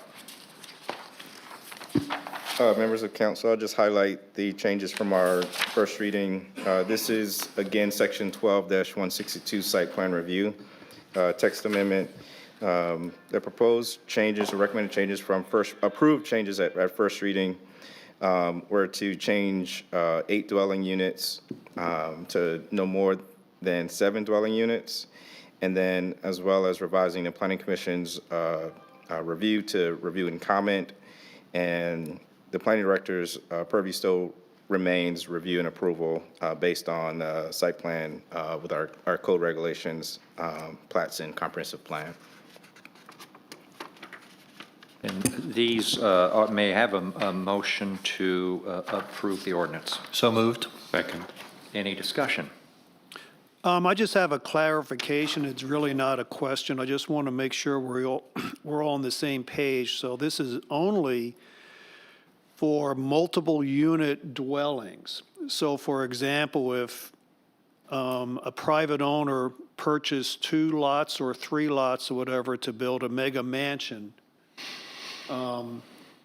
that would be excluded from this ordinance the way it's written. And I'm okay with that. I just want to make sure we're all on board with that. Non-single family If it's a single-family, 20,000 square foot, 25,000 square foot, it falls outside of this. Right, Yes. okay. Just wanted to bring My that point. understanding as well. Okay. And this, these changes reflect the comments from the council during first reading. Yes. So, if no other further discussion, all in favor? Aye. Aye. Thank you. Now we move to ordinance 2024-10. This is the public hearing. Do we need to go into public hearing first and second and final reading? This is for approval of the fiscal year 2024-25 budget. And I will move that we enter public hearing for consideration of the budget. So moved. And Second. second? All in favor? Aye. Aye. We are now in public hearing. Dorota, would you like to present, or do we want to start with Dorota's presentation or entertain any citizen comments at this point in time? You may want to just entertain any citizens' comments at this time. Yeah. Any citizen comments on, there were a lot of citizen comments on the budget earlier. But I guess hearing none, then I would move that we move out of the public hearing. So moved. Second. All in favor? Aye. Aye. Move that we re-enter the council meeting, regular council meeting. Or do we need to do that? We don't, okay. So Dorota, you want to discuss where we are with the proposed budget changes? Yes, thank you. At the first reading, the Ways and Means Committee members had a number of comments and questions. And the mayor, Stephanie, and I tried to address them all. And in result, we're presenting to you a revised budget.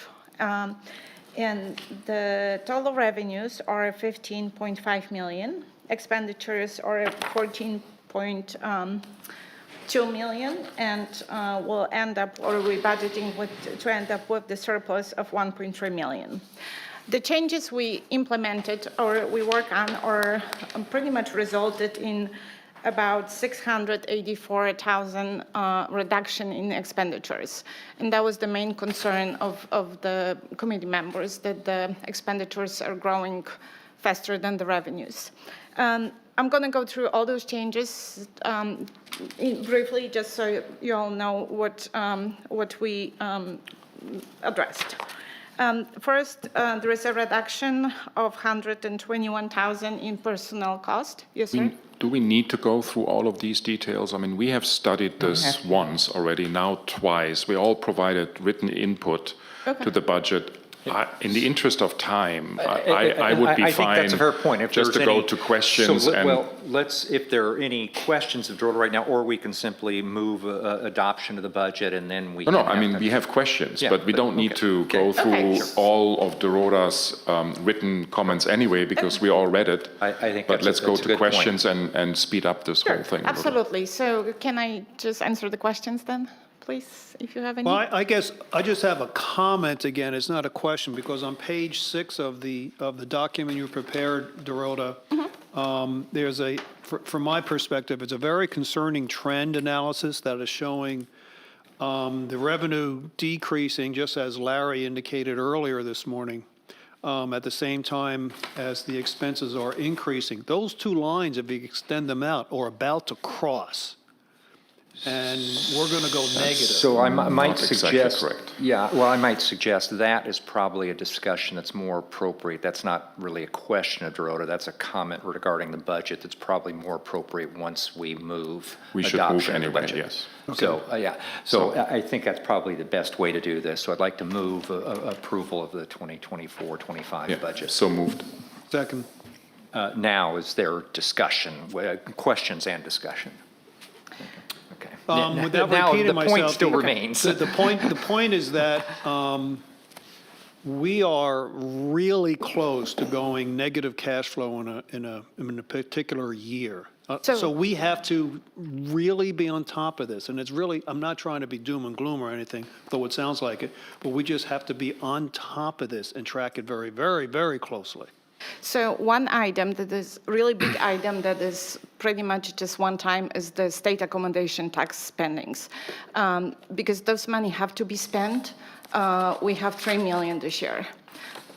We can only spend what we get in that fund. So I think it would be better to look at them as a separate funds rather than consolidated, because it's a little misleading. Because once you take the 3 million out of it, those lines are going to be a little more parallel. They're not going to cross. Last year, we only spent 1.8 because that's how many applications we got. Okay, fair enough. So that's a great comment. So let's make sure the next time we sit down and review the forecast. And in a general fund, probably. Because, I'm very, very concerned, as I just said. And so we have to be doubly sure that any new expenditures we have to make sure it's justified. We just can't do it and not have a return on that cost. Yes. Yes, and I just want to mention something. So at Ways and Means today, the committee approved a new schedule fee for building permits. So that number is not reflected too. There will be, the revenues are very conservative, while the expenditures are worst case scenario. Maybe I can add some clarification. So first of all, Dorota, thanks for answering all my questions. That was a long email, I know, but thank you. And helping us to really understand all the different aspects. I think, first of all, Russ, what you're saying is absolutely correct. We have to be very cautious, but this is how it works, right? I mean, there's a lot of stuff in the budget that we will individually approve, which is very different to the corporate world that we were used in. You have a budget, so you're spending it. Here we have a budget that, to me, is more like a framework, a guideline, and every big expenditure, exactly the fixed cost. But whenever there is a big project, we approve it again, individually. And like we did last year, right? We postponed some of the investments until January, February timeframe, so that we had half a year behind us and could really judge better where our revenues are trending, where our expenditures trending, and I think it's wise for us to do the same thing again for the 24-25 year.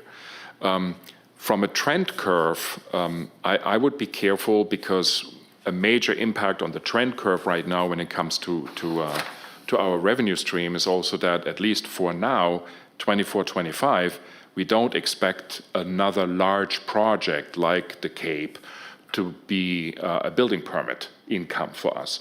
But in 25-26, there might be, again, something that might even be bigger than Cape, because there are 2 projects that are coming along. So we should not, take the curve as it is and just prolong it in its trend downwards.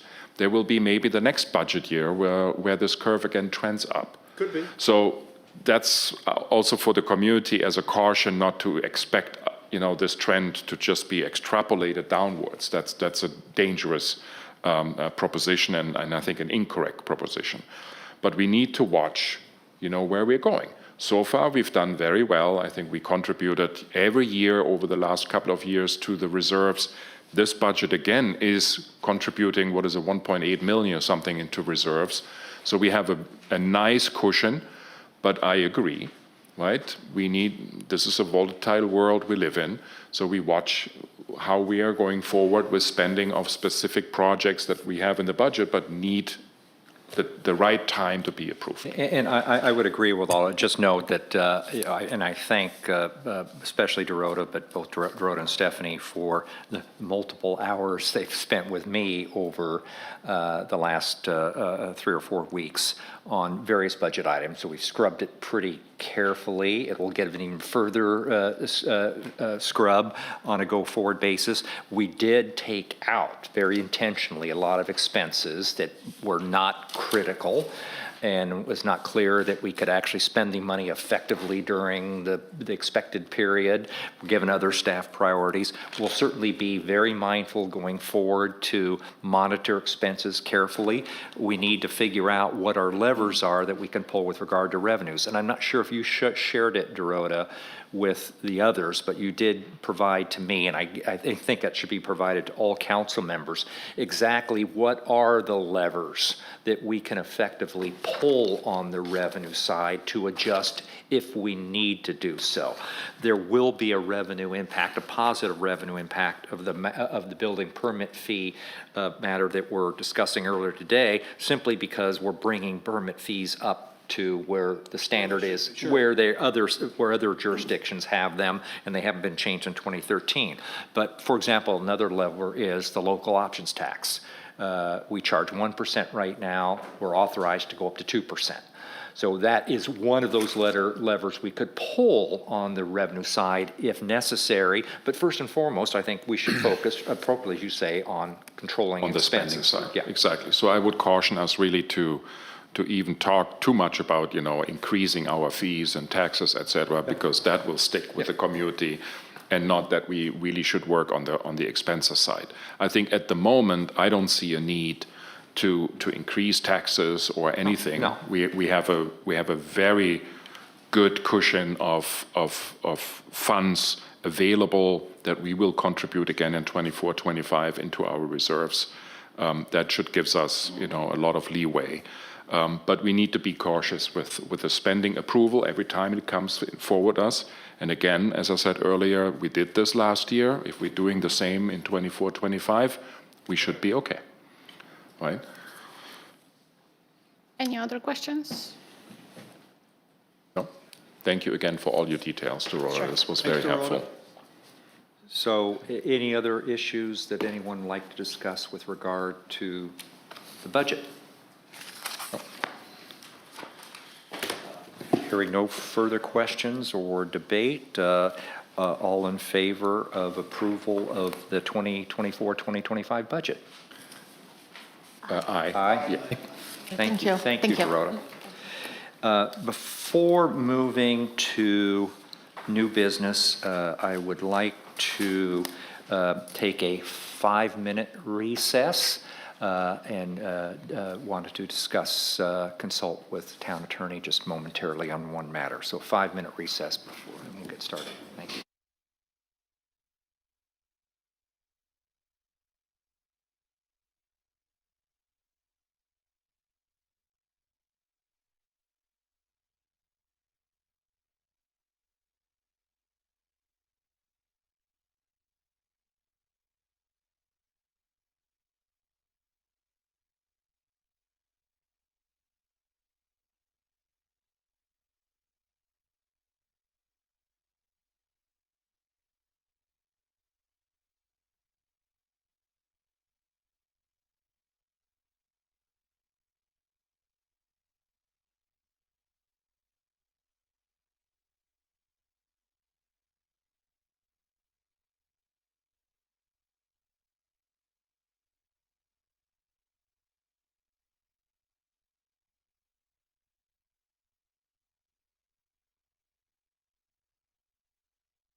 Even though it might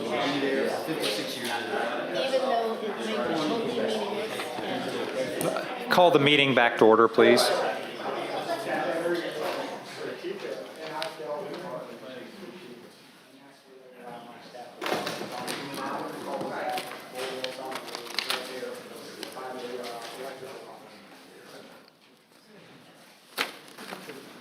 Moving on to new business. First item of new business is approval of ordinance 2024-13, which is amending our zoning code and to deal with the issue of impact fees.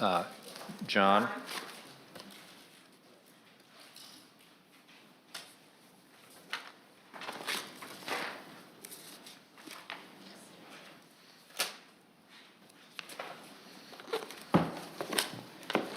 This is first reading. Correct. I do have just one brief slide that I'll pull up.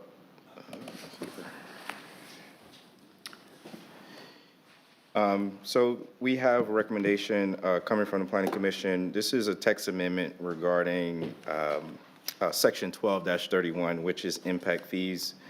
What I want to do is first just highlight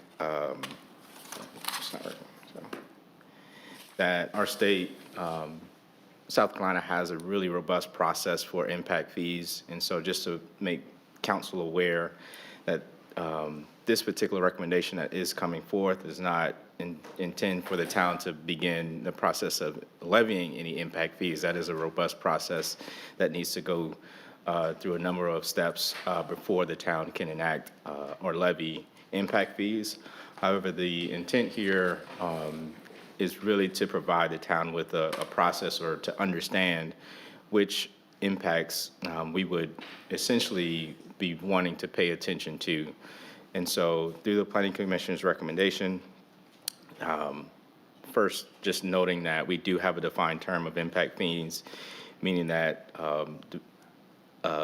we could potentially assess against newly developed property in attempts to recover that cost incurred by our local government here, and that would be essentially for public facilities as required to serve new development. And so as part of that state's process, town council would need to enact the resolution to begin that particular process. That resolution will be forwarded on to the Planning Commission to really begin to study and developing a timeline associated with the levying of impact fees. For purposes of the text amendment that's before you, Section 12-31, there are essentially three changes that are being made as part of this particular ordinance, and that is essentially to look at traffic impact, environmental impact, and stormwater impact. And so those three particular studies would be now part of our ordinance as sort of a priority of potential impacts that the town would be focused on if it begins to evaluate a process for impact fees. Within each of those particular sections, the way it's been framed or crafted is that the impact assessment would need to occur, and this is really to accommodate any new growth.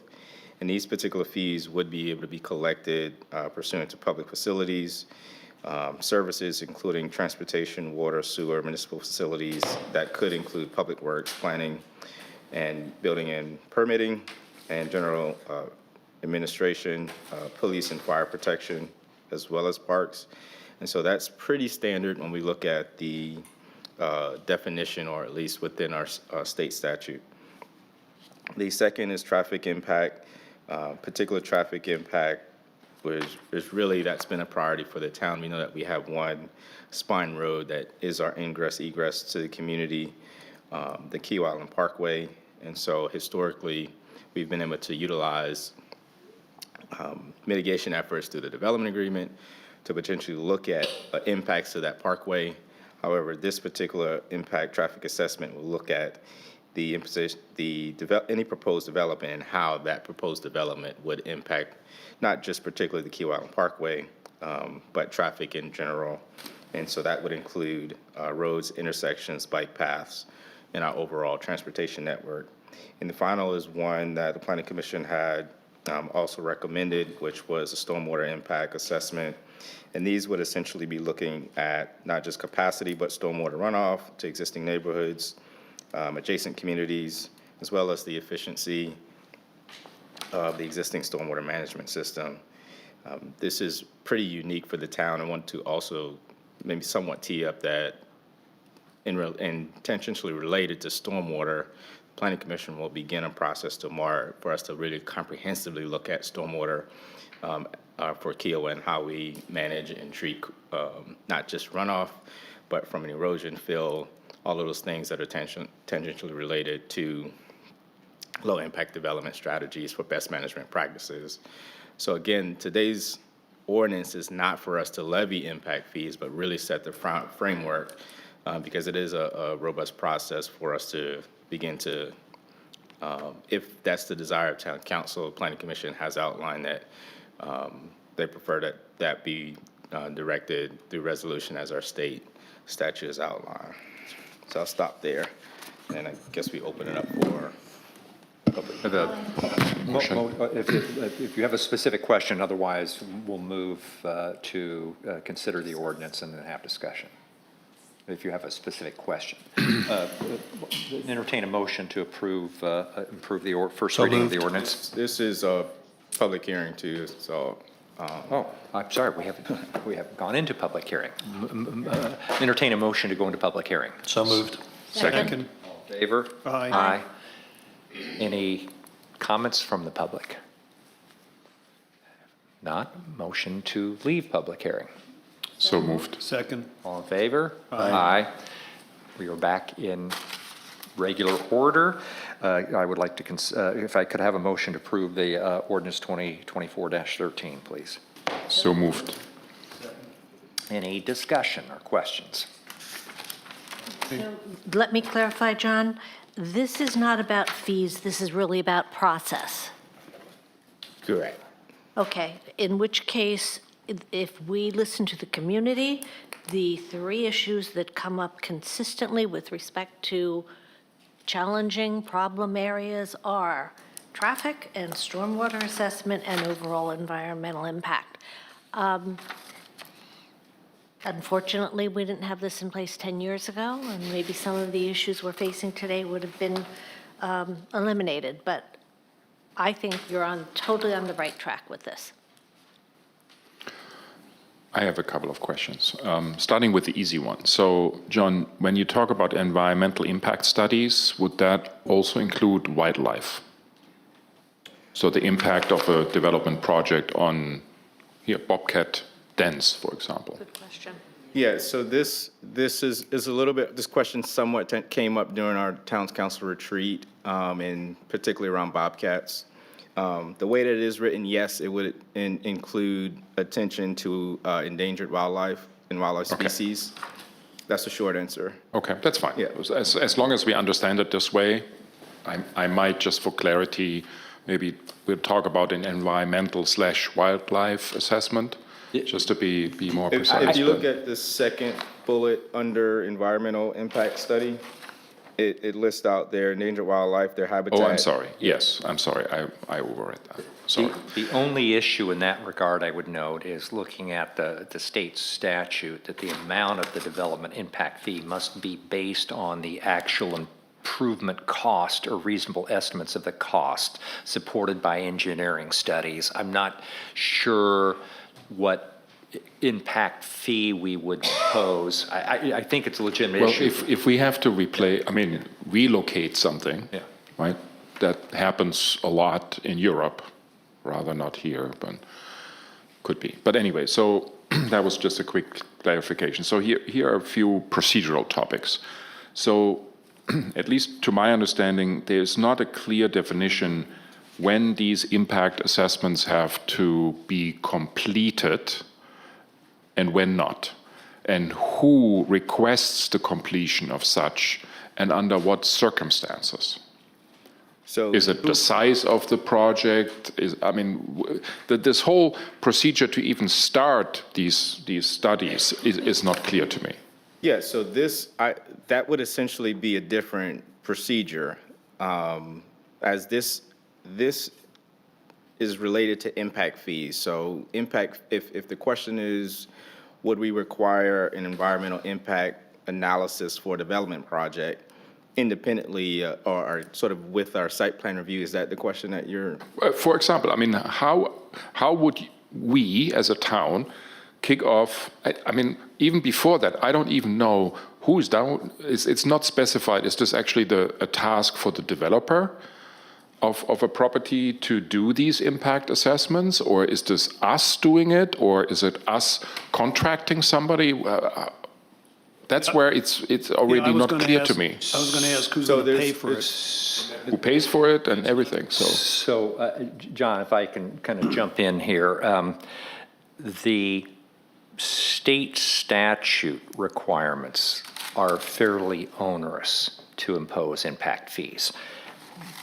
This is actually only a small part of the overall process and findings. That's one reason that we have never imposed them, even though we've had them on the impact fee ordinance on our books. And the more I've looked into this and looked at guidance from MASC and a couple of court cases, but counsel, town attorney may jump in here, imposing impact fees is a laborious process, and they can be challenged. Because of the onerous procedural requirements as well as substantive requirements in the state statute. But if we ever were going to impose impact fees, we would need to at least have, I think what John's alluding to is kind of the enabling, some of the necessary procedural elements put in place first. Now, having said that, I'm certainly supportive of putting those in place. As a practical matter, one thing to consider, apart from the imposition of impact fees, is most significant development is likely to occur either as a result of development agreements or planned development districts. And if you're in either one of those situations, then as part of that process, you can effectively negotiate, which would be impact fees. They wouldn't be called impact fees. It would fall out completely outside of the statute, but you could say, so. I understand that, but we also have cases where Ocean Pines, not that I understand that this will all not, be impacting Ocean Pines or West End because they're already in the approval process. But something like this is not a development area, right? It's not a development plan. So where would it start?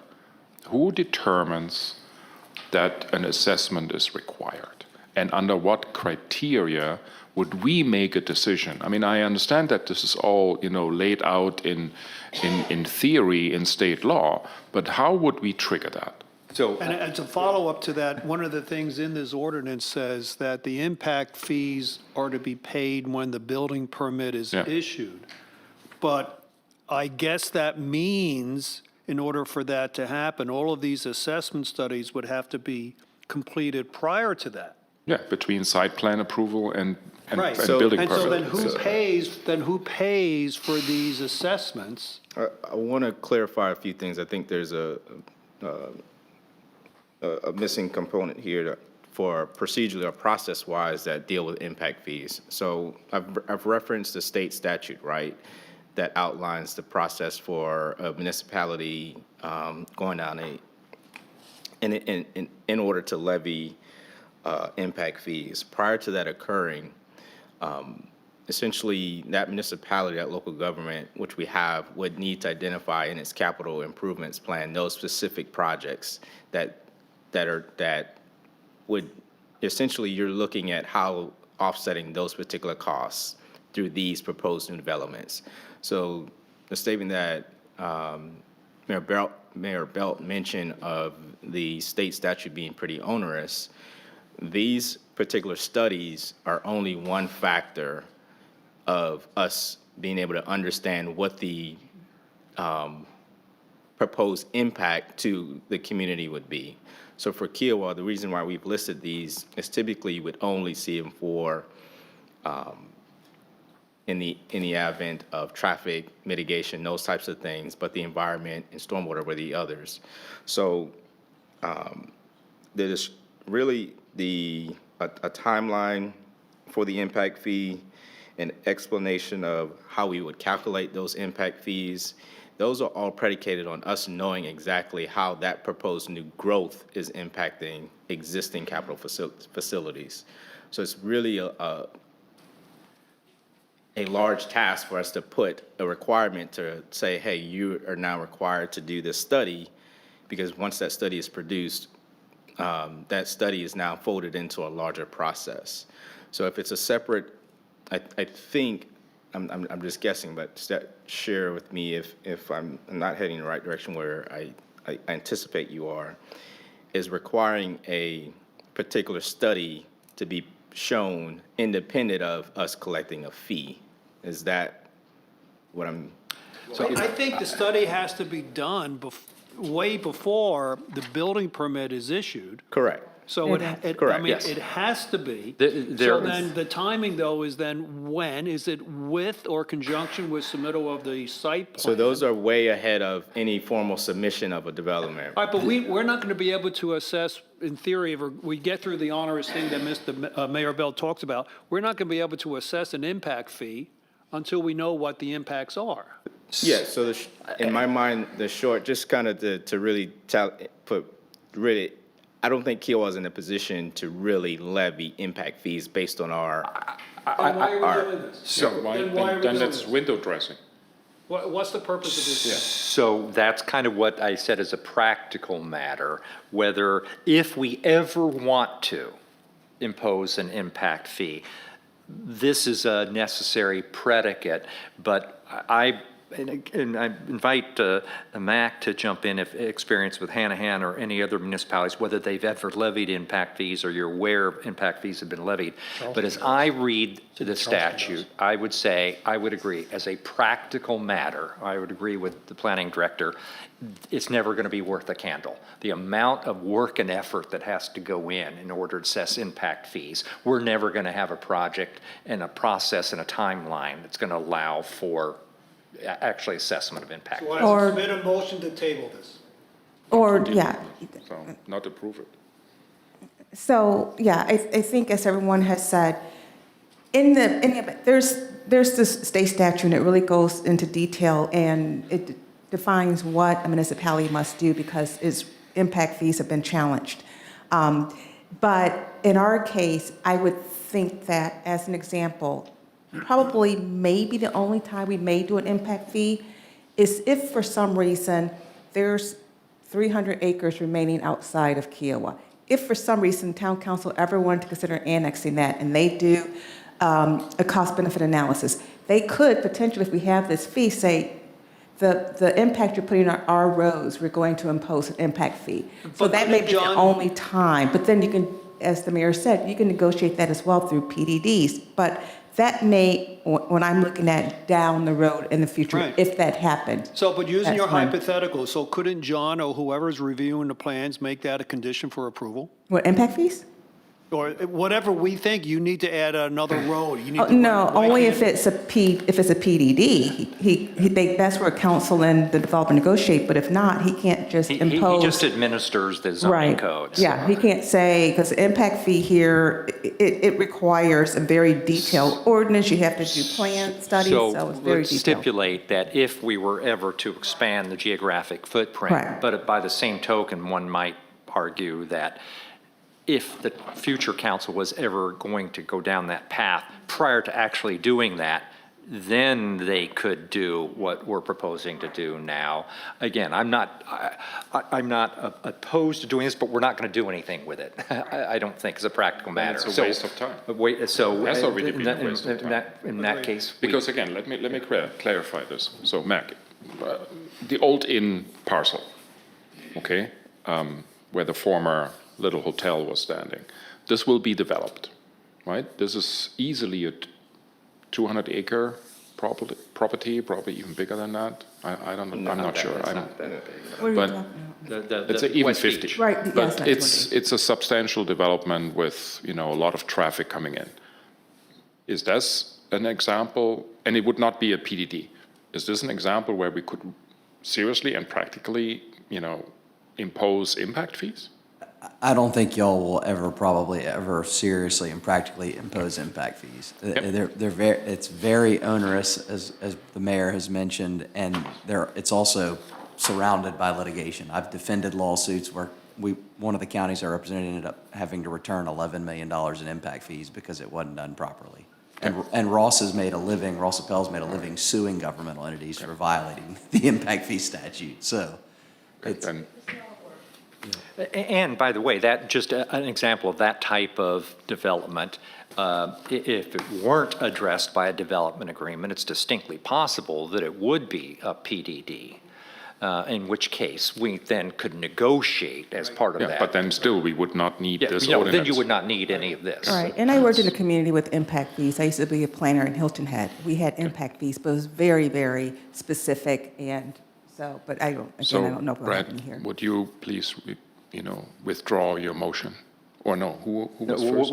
We have a motion to, now we could move, someone could move to table, in which case, if there was a second, that's a non-debatable motion, and.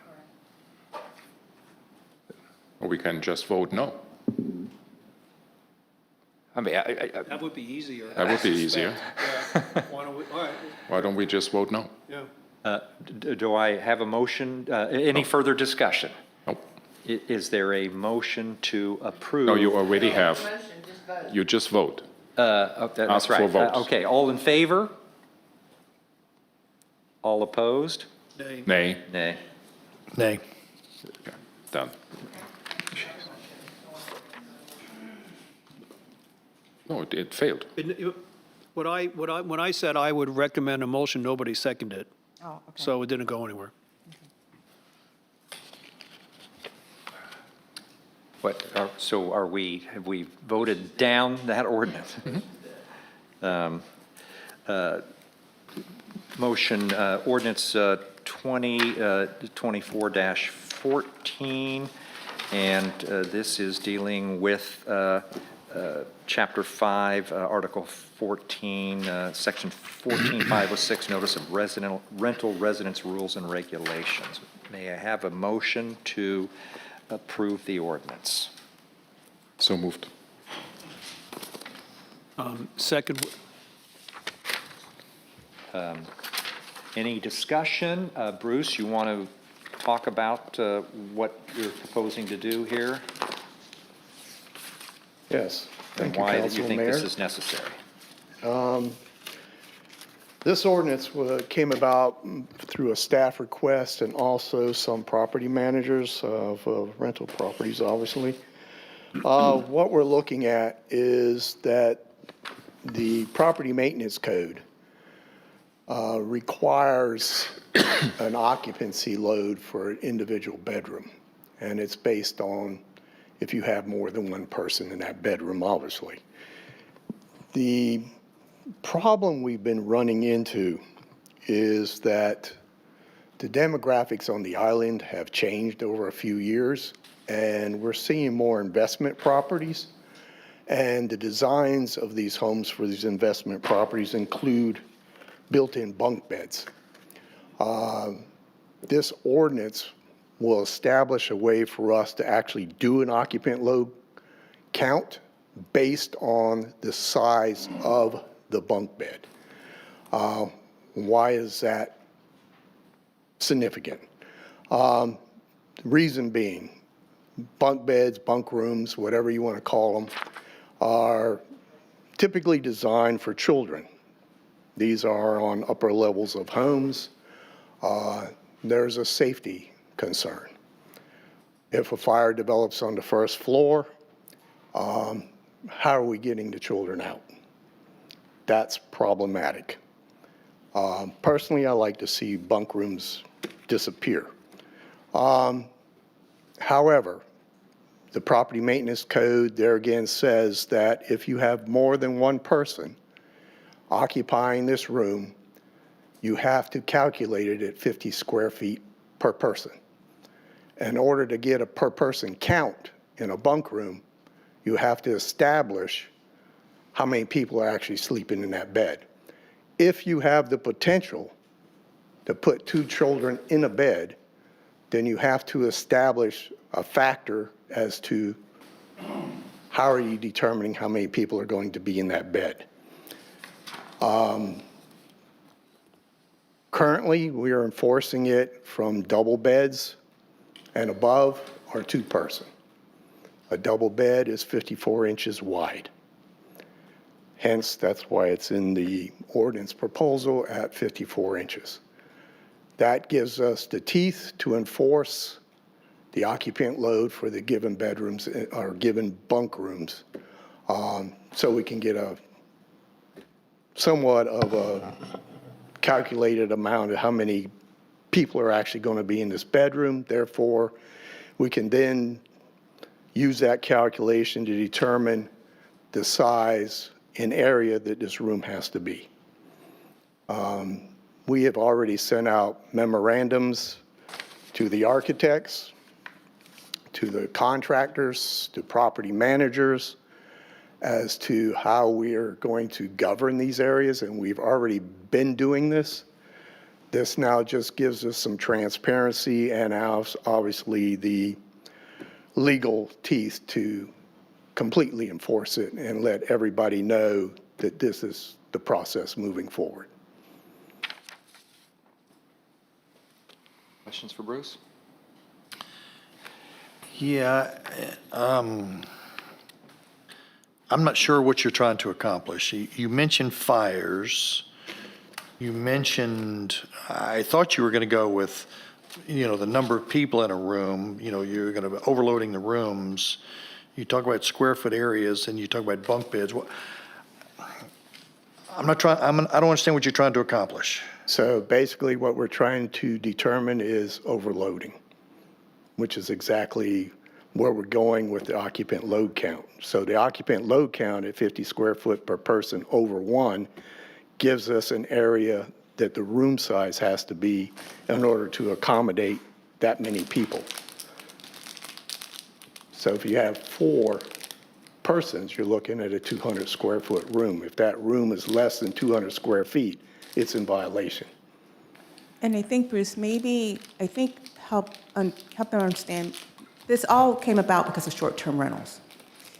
And so maybe use the example where we had a lot of property managers who were upset because they said, as I understand, something about like if there's a golfer and a guy is golfing and we were going in and we were counting beds and so that was the reason we're saying, well, we're supposed to do that because of this. So it really has to do with, for us, so far I've seen more of the impact of short-term rentals and counting the number of beds versus how many they're allowed to have with regards to our ordinance, 2 per bedroom plus 2.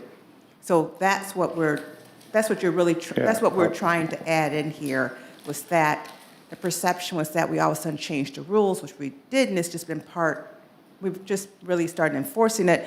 But the problem again comes up with regards to, is it having to do with if you have a double bed, our inspectors will go in there and say, okay, I see 2 double beds, so therefore it's 4 people can be in this room, but based on the size, and then I think the property manager is saying, well, but no, only 2, if there's 6 guys or 4 guys that's golfing, they may not want to sleep together. So it has something to do And with the problem is you have the potential for 2.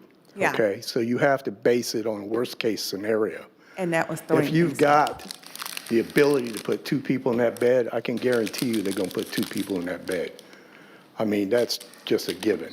Now, granted, there's going to be some exceptions to that, but you can't base it on exceptions. You have to look at what the potential is under a safety factor, given what you got in the property maintenance code to govern the occupant load of each room. So Bruce, the thing I'm struggling with, and part of it addresses what you commented upon, Stephanie, is this seems like a convoluted way to address head count issue with regard to rental properties. And then, but Bruce, I mean, if this is a fundamental safety issue, why is this just in the rental regs? Why isn't this part of the building code and apply to any property? Technically, it's in the property maintenance code and it would apply to any property on Kiawah. or Correct, but anywhere we're else for only that factor. inspecting rentals, so we're catching only the rentals. Because if you sign a CO on a property, they may not have beds in there. So the problem's that this is really, even though it impacts everyone, it really only is catching the short-term rentals because we inspect those after the beds and stuff are in. Just to be clear, the international, we've adopted in our building code, the international, well, this is property maintenance code. Right. So that any building permit that's been issued for single-family residence, whether for investment property or otherwise, has these requirements. So supposedly, nobody should have been able to build, even though I've seen them in a number of houses, and ones seem to have been approved recently that have multiple bunk beds and built in. They're built in as part of the. We're actually looking at it on the plan review side of things within the last 4 or 5 months, to be honest. And we are, like I said, we send out a memorandum to the architects for any new construction, that their rooms have to meet these requirements. So I want to come back to this. I've heard you say it's a safety issue and it's a loading issue. I've heard you say it's, the issue is with the rental agencies. So, but none of the homeowners have a problem with this, or none of the people who are renting houses have a problem. So what's the, is it safety or is it a loading issue? It's a combination of both. So it's Yeah, a safety issue from the fact that children are in these rooms on upper level floors. And if there's a problem, how are you getting the children out? And we're just trying to make sure from a loading, which we will catch that. So if we have a home that has a 3-bedroom home, based on our ordinance 2468, they're allowed to have 8 people, based on our ordinance, short-term rental ordinance. But what Bruce is saying is that when they're going in and if they see beds 54 inches or wide or wider, what they're going to go in and say, we're going to assume that 2 people sleeping in those beds. So if they have 5 of those, then they're going to say, we're assuming 10 people can sleep in here, where our ordinance will only permit 8. But then he's saying that based on how they're doing the calculations, and because of size, there could be a safety issue, because then all of a sudden, they're going to make the assumption that they're sleeping 10. So then basically what they would say to the property manager is that you have to remove one of those beds. So the question, what if it is Is that correct? a part-time homeowner that lives in there and they have large families and they have large family gathering, they rent it out part of the time, but not all of the time. I mean, are we saying that we're going to go in and say you have to remove those beds because you rent, even though they may say we've never had more than 8 or 10 renters in the house at one time, but we've had 14 family members? That's what this ordinance and what he's suggesting is that in order for it to comply with the property maintenance code, then yes, we should consider making that change. And if you rent your home out part-time, we treat you in your home as a short-term rental. We can't determine when you're there half the year, when you're not. So you will have to follow all short-term rental requirements. Even if you're there 4 months out the year, we don't know when those 4 months are, so we don't look at it, we don't handle it differently. And this is a big problem on the island? In the last few years, it's become a huge problem. Like, can you quantify, like, how many houses have had more than 4 kids in a bedroom that should only have 2 in there? Let me quantify it by our plan reviews that we're currently doing. Out of all the designs within the last probably 6 months, you're probably looking at about 6 out of 10 homes have built-in bunk beds. That don't fit this standard? That may not fit the standard under the design. So you're saying we're probably catching it. that may not? Well, I'm saying that we catch during plan review and then we make them make changes during plan review as part of our plan review comments. Or if we catch them during the short-term rental Or we- inspection, we yeah, or we require them catch to them take a after bed the out, fact to that- switch the beds out. On existing homes. I just wanted to double check. So if it's not rented, they could have 4 bunks in there, and that's okay? No, it's not okay, Well, because that's what we need to understand. According to the code, you would not be allowed because we are talking about built-in. What all of this, my understanding, but Bruce, correct me if I'm wrong, this gives you a clear basis for your inspections, right? Because Correct. everything is clearly determined. There are numbers, there are counts, everything is clear, so that a discussion with a property manager or a property owner, right, is pretty straightforward. At the moment, right, it's difficult for you guys because you have to go all the way back to codes and everything. This gives you a one page that said, this is the rule, this is what you have to comply with, you have to remove one bed.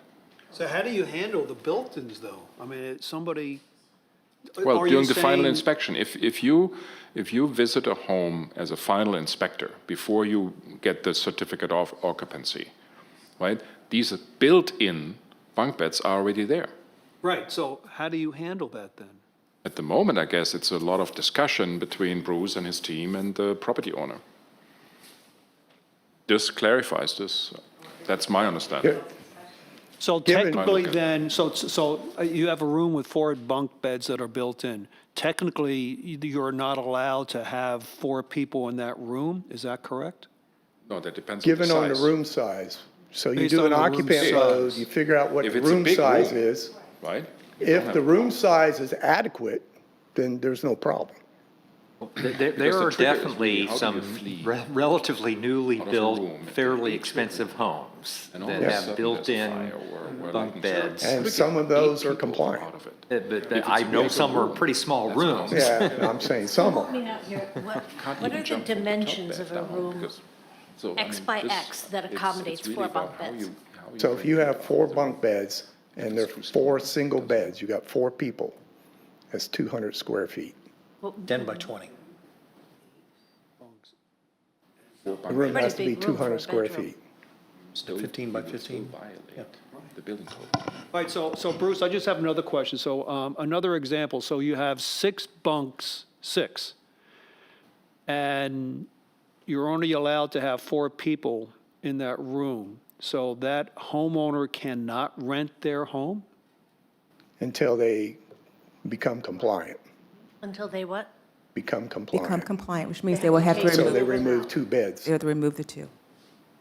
Okay. But also, if you are, also my understanding, but Bruce, correct me, also if you are a single-family home owner and you're not renting, you still, and you have these 6 beds in there with 12 occupants, basically, and the size is not appropriate, you're still violating the building code. All right, so that should not be built then in a base case, 6, but you're saying a lot of the new construction coming in, you're observing too many bunk beds? We had that problem until we sent out the memorandum to the architects. We Okay. were attacking it through plan review comments. But now we're into, it's already been submitted to the ARB, so they're 6 months into the process. They're getting to us, and now we're saying, hey, your bunk room is too small. Okay, so there are, so what I'm hearing then, regardless of whether you're renting or not, there are certain homes on the island that are in violation. There are. New building projects that proposed to be not compliant. And what are we doing about those certain homes? When we catch them we're now talking about rental inspections. So during a rental inspection, we find out, we do a room measurement, we do a count, and if that room only accommodates, say, 3 beds, and they got 4, they have to remove 1 bed.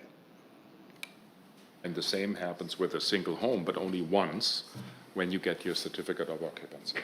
If you then, after that, build these bunk beds in, we have no way of control, but you're still not compliant. Okay. But this is, I think, the right thing to do for rentals because it gives him, the hammer to enforce in an easy way. Okay. So Correct. for me, this makes a lot of sense. Right. So why are bedrooms prohibited from accessing other bedrooms if you have like a Jack and Jill? So a Jack and Jill bedroom, you would have a bathroom in between. Right. What this is saying and what is a code requirement is the code does not allow you to go from one bedroom so you have one entrance into one bedroom, Yeah. which then the only entrance into the second bedroom is through that bedroom. through that bedroom. That is not allowed because of egress issues. Evacuation. Yeah. Right. And we've had that in a short-term rental where they've had a bedroom and they created they created a bedroom, and in order to access that other bedroom, you had to go through the first bedroom. But what if that Yeah, person locks the door? that's a or code something? Yeah. violation. It's been one for quite some time. Thank you, Bruce. Good discussion. Any further comments or questions? All in favor of the proposed changes to 14.506? Aye. Aye. Aye. Aye. Opposed. The motion carries on a 4-1 vote. Moving on to the next agenda item, approval of ordinance 2024-15 and further amendments to the building codes and construction documents. You're still up, Bruce. Yeah, this ordinance, we're seeing some problem areas with some structural engineers. I'm not going to categorize all structural engineers in this category. And that we're seeing that it's obvious when we get the plans that structural calculations have not been performed. Wind calculations have not been performed, nor seismic calculations performed based on the design. They are kind of using a generic cookie cutter type of design. And the reason we discovered this is we've asked for structural calculations and asked for them that we have them by 9 o'clock the next morning to prove they hadn't done the calculations. And they were not able to present the calculations to us. Obviously, they didn't do them. That's a problem. All right, so obviously, as we all know, we have wind and seismic events we have to deal with on our island, as well as flooding events. We don't want to even discuss dead and live loads that aren't being calculated into foundation requirements. So the ordinance changes have to do with requiring that structural calculations be provided with during the plan submittal phase, along with geotechnical reports, so we know what kind of soil conditions we're dealing with. There will be no more so-called cookie cutter designs. Calculations will have to be performed, submitted to us, showing that they are done and they have been done correctly before we approve the plan review. And that's what this ordinance has to deal with. Thank you. Can I would entertain a motion to approve the ordinance. So moved. Second. Any further questions or comments? Yeah, a couple here. So I'm going to come at this very different because I'm highly supportive of this. But I do have a question about, I mean, are there that many, on this island, is there a huge difference that you expect to get from geotechnical reports? When you start talking about Limois areas and V zones, yes. Those are soil conditions that are sometimes not adequate to support the designs that they're putting forth.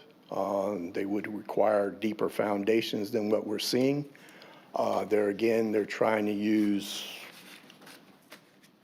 a given 1,500 PSI count for areas that are in V zones and Limois, which are just inadequate. That's why we're looking to get geotechnical reports. Typically, geotechnical reports will only be usually required on just Limois and V zone type construction in those areas, unless we were looking at something that seems suspicious to us. But typically on a standard AE zone, we won't be asking for geotechnical. Because it's going to be sandy soil and it's going to be deep sandy soil. Sandy soils, you know.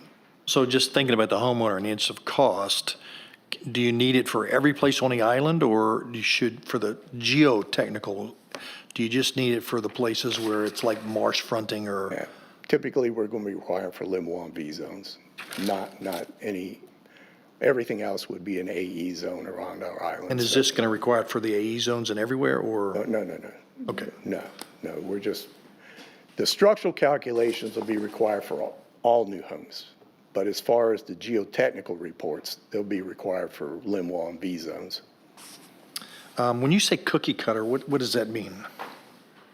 Cut and paste is the simple answer. So they have designed a home somewhere years past, and they're taking that home design from whatever property it was on, whether it was on Kiawah or somewhere else, and taking those same not in calculation, but same design and trying to apply it to a home on Kiawah. So if they've done a 16-foot wide open door someplace else, they're using the same thing here? Yeah. So we're seeing a lot of the structural details that we're seeing are what we commonly refer to as cut and paste. When you see the designs, are you seeing under-engineering or over-engineering? Under-engineering.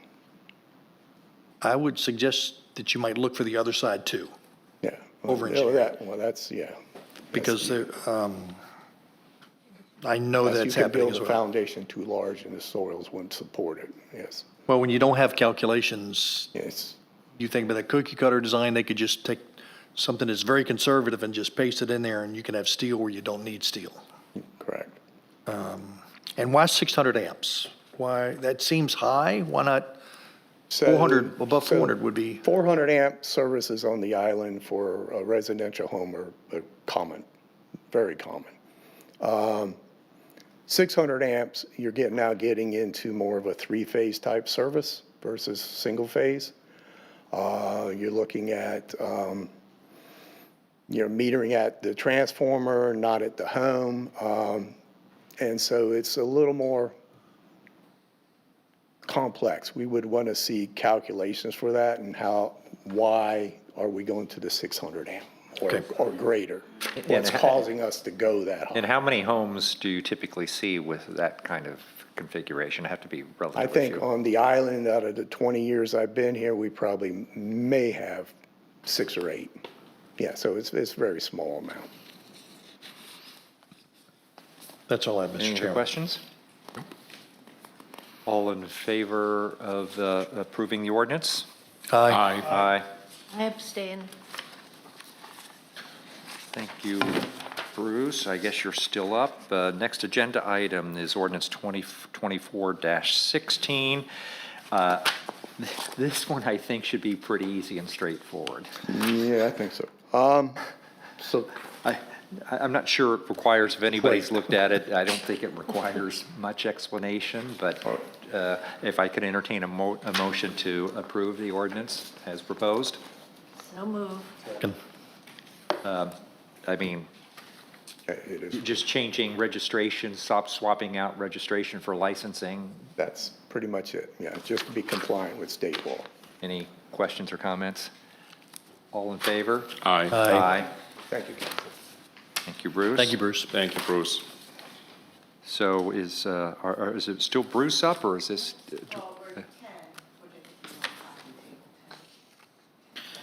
Oh, yes. Next agenda item is ordinance 2024-17. This is number 10. Yeah, yes, agenda item 10. I'll make a motion that we table this item. So moved. Is there a second? Second. That's not a debatable motion. All in favor? Aye. Aye. Next agenda item is ordinance 2024-19, loose materials. May I have a motion to approve the moved. ordinance? Second. As proposed. Any discussion? Councilmember Heiningsfelder or Councilmember Kay? Yeah, I brought this up a couple of months ago because I started to really observe two things. A, that we have a lot of vehicles driving on our roads, both on the island as well as getting off the island, that are losing debris while driving, just blowing off. It might be a pickup truck bed, it might be a trailer, it might be a truck. this is often what you see left and right of the road, and that needs to be cleaned up. That's one issue. Other municipalities, other places around the world use, clear requirements to basically have kind of a net or some kind of a cover over those when driving to avoid that, some landscaping stuff, flies off a trailer. The second, often more severe topic that I observed was that usually when you have a construction site, you have a dumpster where people just dispose whatever they either take out of an existing home during a renovation or some, whatever material is not used anymore. And, paint cans and bottles and whatsoever, and this stuff just flies around with a little bit of wind, in particular on the weekends, of course, and it goes everywhere. And you find it everywhere, left and right of the property, in the marsh, if it's a marsh property, etc. So also there we have a need that when the dumpster is not really used for its original purpose, that the dumpster should be covered. So that was the starting point. We looked at other municipalities. Stephanie helped me with that. And we had helped me 2 or 3 other examples we found relatively quickly here from our vicinity, including Charleston City, that actually have these ordinances. So this is basically the outcome from that exercise. So That then Madeline spearheaded through the Environmental Committee, I believe. So this is the recommendation, and Jim, of course, and this is the recommendation that came back from the Environmental Committee. So of course, I'm 100% in agreement with this. I only have a follow-up question is how are we going to enforce this? Because I have to agree with you. There's been a couple of times driving down Kiawah Island Parkway, and there's refuse blowing out of the back of a landscaping trailer or whatever. And I feel like calling the front gate. But the whole point is, how are we going to enforce this when you see somebody driving down the road?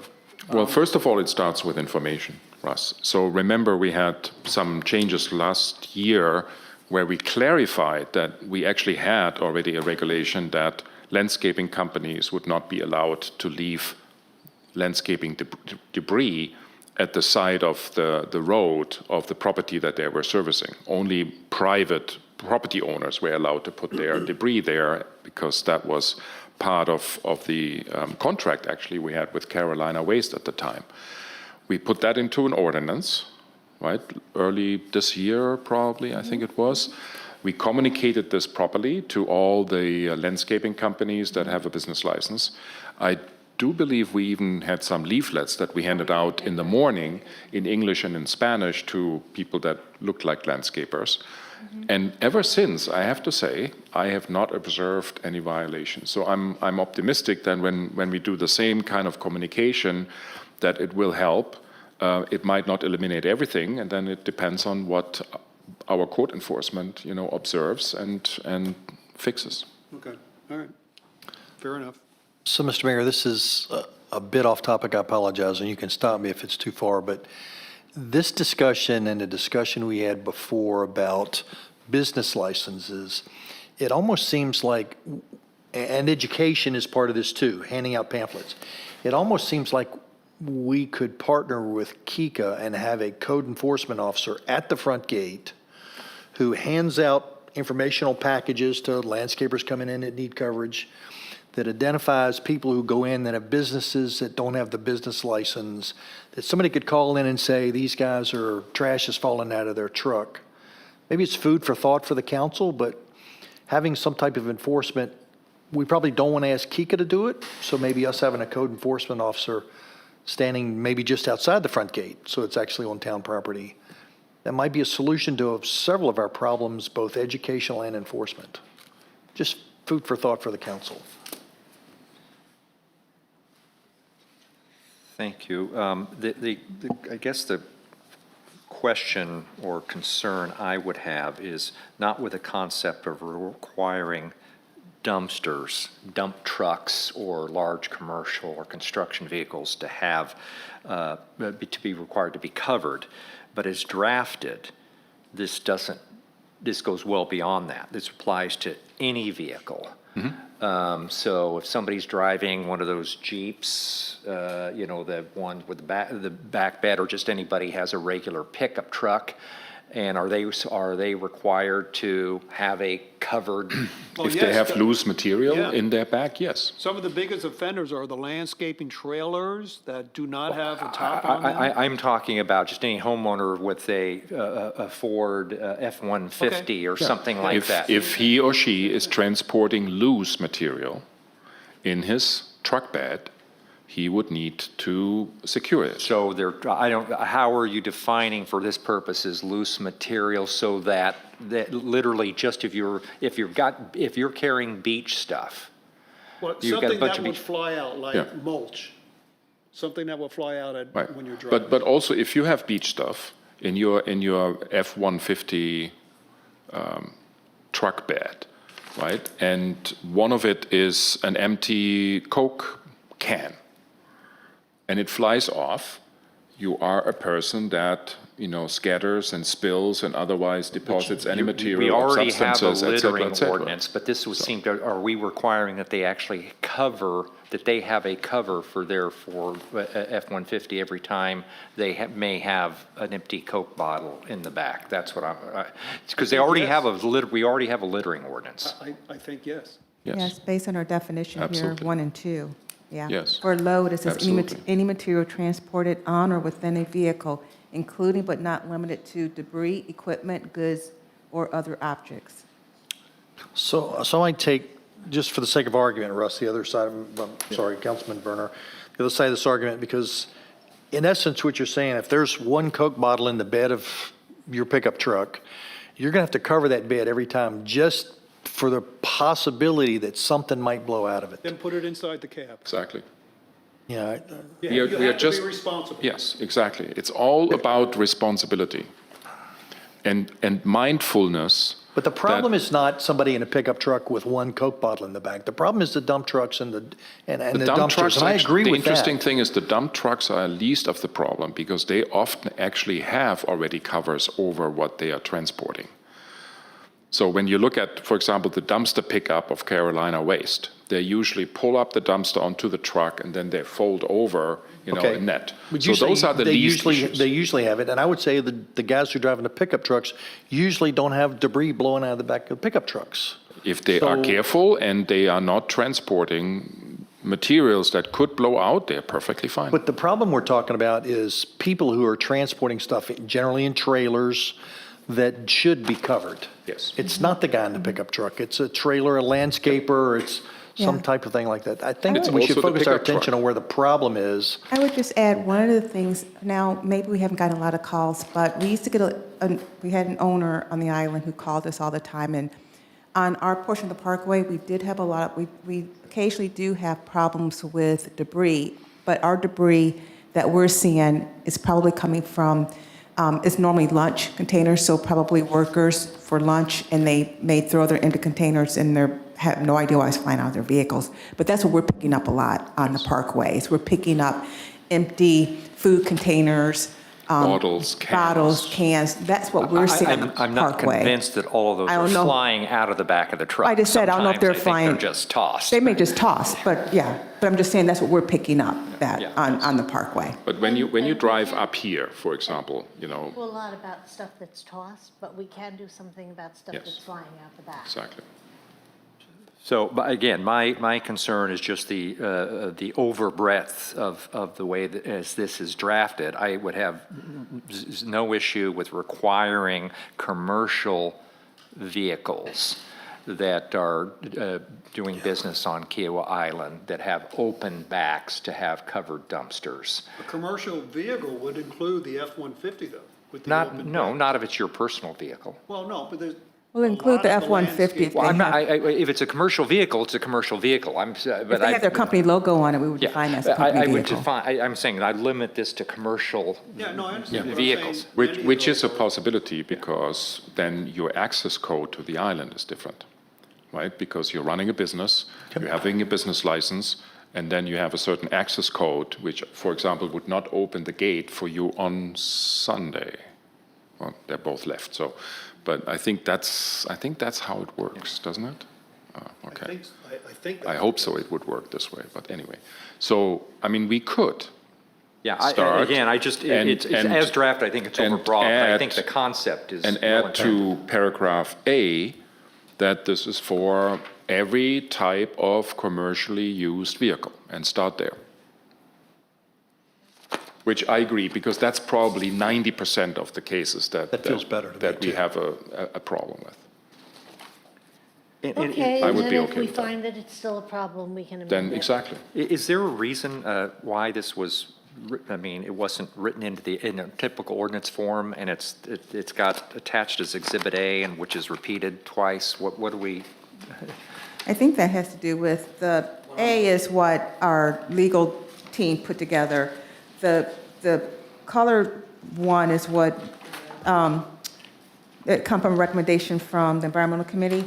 And so Mac and his team, Exhibit A is their clean version to the actual ordinance. So Exhibit A is what we actually decide upon. Correct. Okay, Yeah. all right. So then I would amend the motion, or make a motion to amend the motion to add under paragraph A, maybe under 5, that this is for mainly for all commercially used vehicles.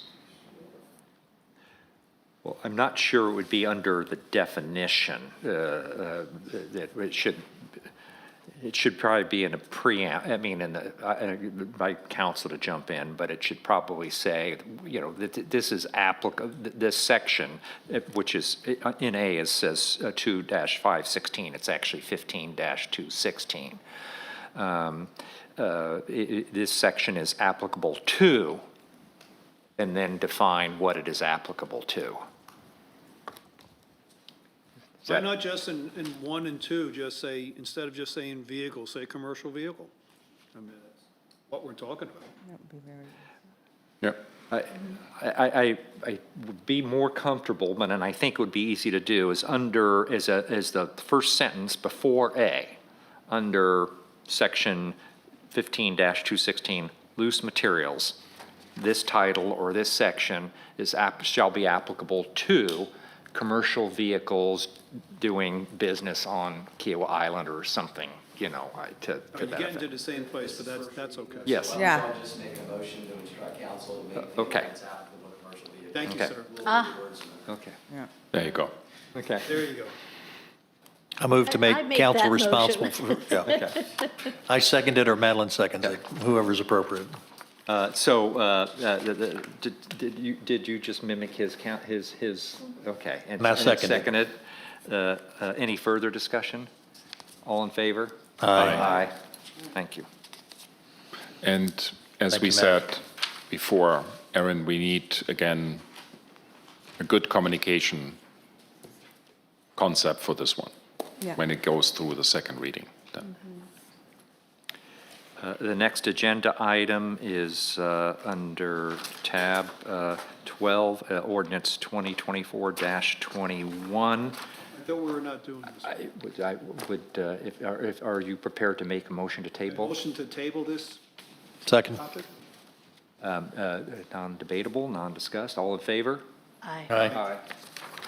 I just want to say that I was shocked when I saw this. I mean, I understand, of course, the legal implications that the governor of South Carolina imposed on us here for whatever political gain he might see in it, but I'm still puzzled by this in a great deal. And if any of this comes back to us, Mac, you also need to look at the rules and regulations of KICA, right? Because they clearly, at the moment, are saying that the use of firearms on the island, carrying of concealed deadly weapon by any person on KICA common property, which includes all streets, is prohibited. But then with the addition, except as authorized by the town, I would assume, of Kiawah Island Ordinance Section 15304. Okay? And then the other one is what you have not addressed in the current proposal, which we have tabled, is actually 15305, which also needs to be looked at and probably rescinded. Yeah, But it's not in the draft here. I think the idea is to see what it is we can do still being consistent with state law. So as Yeah, much as we can do. And I'm supportive of that, but what was brought before us, I believe, is only related to 15304, but it should have also included 305, But it's, with the original intent of this. Yeah, I think 305, the one we're not asking you to repeal, is good as is under the current state law based on the exceptions to their broad preemption. There are certain things that the state law preempts, there are other things that it does not. Remember to speak in your mic. yeah, so, Yeah, there are certain things in so we've 13, already. 15304 is clearly and expressly preempted by state law. 305 is not. That's not as clear because there are exceptions to what the state is preempting by these amendments. So that's, we've tabled the motion, this agenda item, basically, we finished with it, but the idea is to take another fresh look at this and see what it is, whether it's 1305 or something else that we may be able to accomplish. And And it might even just, creates an inconsistency. I mean, if you take 304 away, how would anybody under 305 be even able to, yes, but carelessly discharge? We do, want to understand what is enforceable and what is not. Just Next agenda item,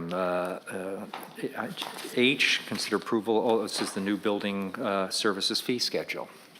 And it comes as a recommendation from Ways and Means. Mr. Chairman, Chairman of Councilmember Heidingsfelder is Chairman of the Ways and Means Committee. Do you want to? So we discussed this morning, and it was approved for recommendation to Town Council.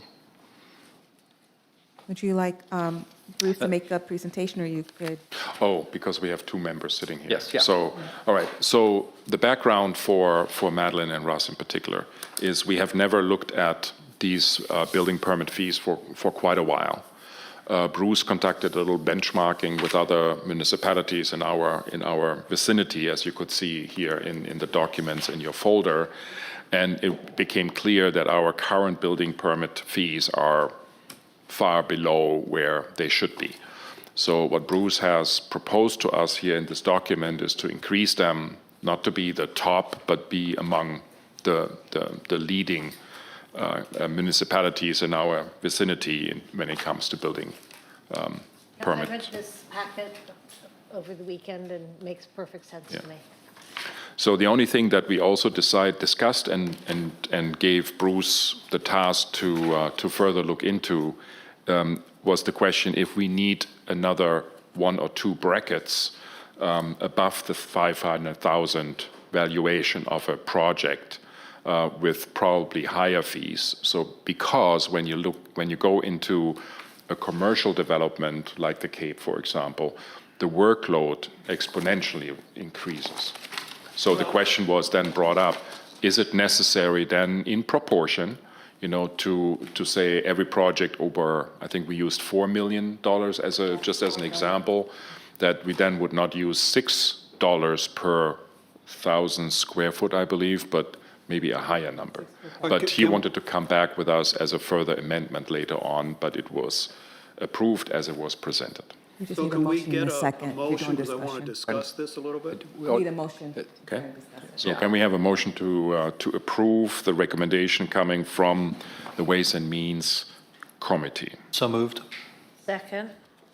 All right, so my discussion point was particularly with respect to the incremental cost for each additional outlet. You have that in Exhibit B, which Exhibit B is the proposed inspection fees.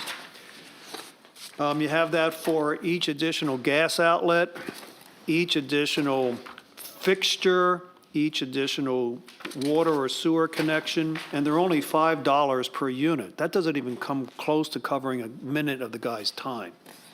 It doesn't seem to be adequate, in my mind. $5 to inspect an additional gas outlet, that's nothing.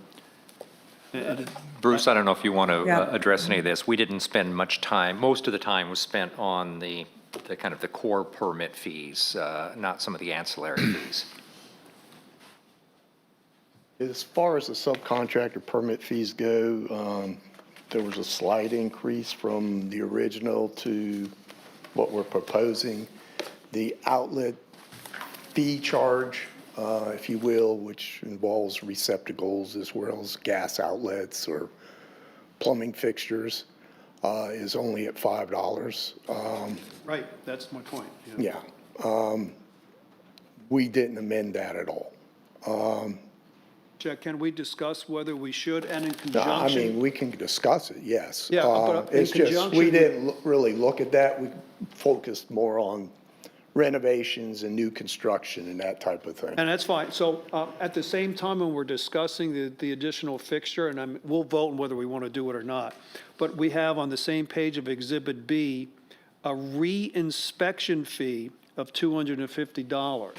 So there's no incremental cost for re-inspecting additional fixtures. So the point is that, so some guy finds a problem with 10 or 15 gas fixtures, and then you re-inspect them, and there's no incremental cost to re-inspect those fixtures again. And I think there should be. The device outlets, if you will, are, maybe it's worded incorrectly on our permit schedule. What it is a way that we calculate the permit fee for that individual subcontractor. Say a plumbing contractor, for instance. Say you have 30 plumbing fixtures in your home for the new construction or the renovation project. Each one of those would be $5. Right. All right? The fee for that plumber also is another base rate for that subcontractor. No, but what I'm talking about, so you're charging somebody the first time you and your crew goes through, and you find 15 electrical outlets wired backwards. Well, when you go back to re-inspect, all you're doing is charging a re-inspection fee of $250. Mr. Not Berner? the incremental cost of going back to each outlet. Mr. Berner, remember, one is permits fees, not inspection fees. Right. So remember, it's permitting fees, and then inspection or re-inspection are different. Yes, yeah, I So the understand. $5 for permitting is just, that sounds reasonable. It's not a function of. Drawing look at. Yeah, of that's the 10 initial seconds. submittal. Fair enough. So 10, all right. Shouldn't you then, for the re-inspection, have an incremental cost? If some guy wires the outlets wrong all over the first floor, you're going to spend a lot of time rechecking those outlets. That is true, but our original reinspection fee was $55, and staff thought moving it to $250 was adequate. I mean, we can go back and review that again and look at the incremental costs if that's what Well, council I think that's decides. the part of the reason why I wanted to go into the discussion. We as a council can either elect to have incremental fees or not. Yeah, I don't think you exactly. need to do it. I think we Yeah, I mean, collectively we here can can decide that right now. Like I said, if that's, a guidance by council, then yes, we can do Yeah, that. yeah. And Mr. Berner, the way I thought about this was on the inspection, 9 of them are fine and 10 is bad, miswired. When you re-inspect, you're only re-inspecting 10. Those 10, I understand that. I understand that. It's okay. I'm okay with that. Are we proposing any change at this time? Well, how do you guys feel about this? I mean, that's the whole purpose of the discussion. Do you want to have an incremental fee? Well, I think you should also always look at this in the context of what is called the total valuation, right? So the total valuation, that's on the first page, right? I mean, these are additional fees. So if you have a $4 million house, and we use that as an example, you have, I don't know, probably 50 outlets. Now, you could go and say, and in addition to what you're already paying, just by your valuation of $4 million, you have to give me $5 or $10 for every electrical outlet. I think we are getting a little bit too far. Okay, fair enough. So I would trust Bruce in his judgment in terms of how much time he spends on certain topics, because it should really be, those additional fees should really be driven by the time he and his team spends on it. If based on today's discussion, Bruce decides to come back in a couple of weeks or months and saying, hey, we looked at this again and we we actually took more records in how much time it really spent, and we should go from 250 to 500, then I would be okay with that. So one last question then, Bruce, if you could, please. Do you feel your actual cost, without any profit or anything, do you feel your actual cost is being covered? Our actual cost for the review process, the inspection process, then I would say yes. Okay. Yes. Then For a that's satisfactory. single-family home, yes. Fair enough. Okay, thank you. So, kind of think about it this way, based on the numbers, they were doing it off a $4 million house, but, maybe average price of a new build is between, probably at least three to four these days on the island. You're getting $35,000 plus or minus in review fees for each of those houses. You'd only need, 10 houses a year to probably cover, If Bruce 10, thinks 15. his actual costs are being covered, then I'm okay with that. Yes, it is. And When you look at our income from building licenses versus the cost of the department. Okay. we're fine. Yeah, Fair I mean, and that's the point that came up earlier today and addresses one of the comments that Mr. Wolahan had made, is that this is a revenue source and it supports the general fund, not just the cost of the department. Understood. But I understand all that. I wanted to get his feeling of the matter. Thank you. Bruce. And these changes, we should also not forget, brings us in terms of the benchmarking where we should be. Right. So, Any further discussion? And did we agree we're going to look at more breakpoints, right, or larger? that's his task. Yeah, commercial, okay. Yeah, we've already actually started that process. But we are still approving Yes, sir. the fee schedules that have been proposed. And if there's no further discussion, all in I do- favor? I'm sorry, I beg your pardon. I Okay. just have one more question. So if hurricane comes in, I'm just curious how this works, and repairs have to be made, the town then gets fees for that inspection and permitting as well? Or is there a special deal? Under the emergency ordinance, if it's a structural repair, then it has to go through the process, right? It has to be reviewed, we have to make sure it's right, and that type of thing, then we inspect it. Sure, okay. If it's, hey, I lost some shingles on my roof, or my window blew out, those type of things would be, you would still get a permit so we can, track it, but as far as a fee involved, there would be no fee involved. Okay, I was just curious. Yeah. All right, thanks. Thank you, Bruce. All in favor? Aye. Thank you, Bruce. Councilmember Heidingsfelder, the next item is also a recommendation from the Ways and Means Committee. Yes, this, as you find it in your folder, explained as well. It's a requirement from FEMA that municipalities provide a monitoring service in the case of a natural disaster related to the debris that is taken, in our case, from the island into a deposit area. And this is the extension of an existing 2-year contract that we already signed 2 years ago. It's the 1-year extension with this company. The fees only, of course, apply when services are used. And there was a little bit of discussion, but then also a clear approval of this proposal to be brought forward here at the Town Council today. You just need to I get a have a motion so lot you of can start discussion. I'm discussion. waiting. Okay. All right. Can I have a motion? So moved. Second. Discussion. So Brad, you and I have chatted before about contracts and the boilerplate. This is an example of this is the vendor's contract. Yep. This contract's horrible. And Mac, I think you're aware of one of my many concerns. The standard of care in this contract, which is Article number 4,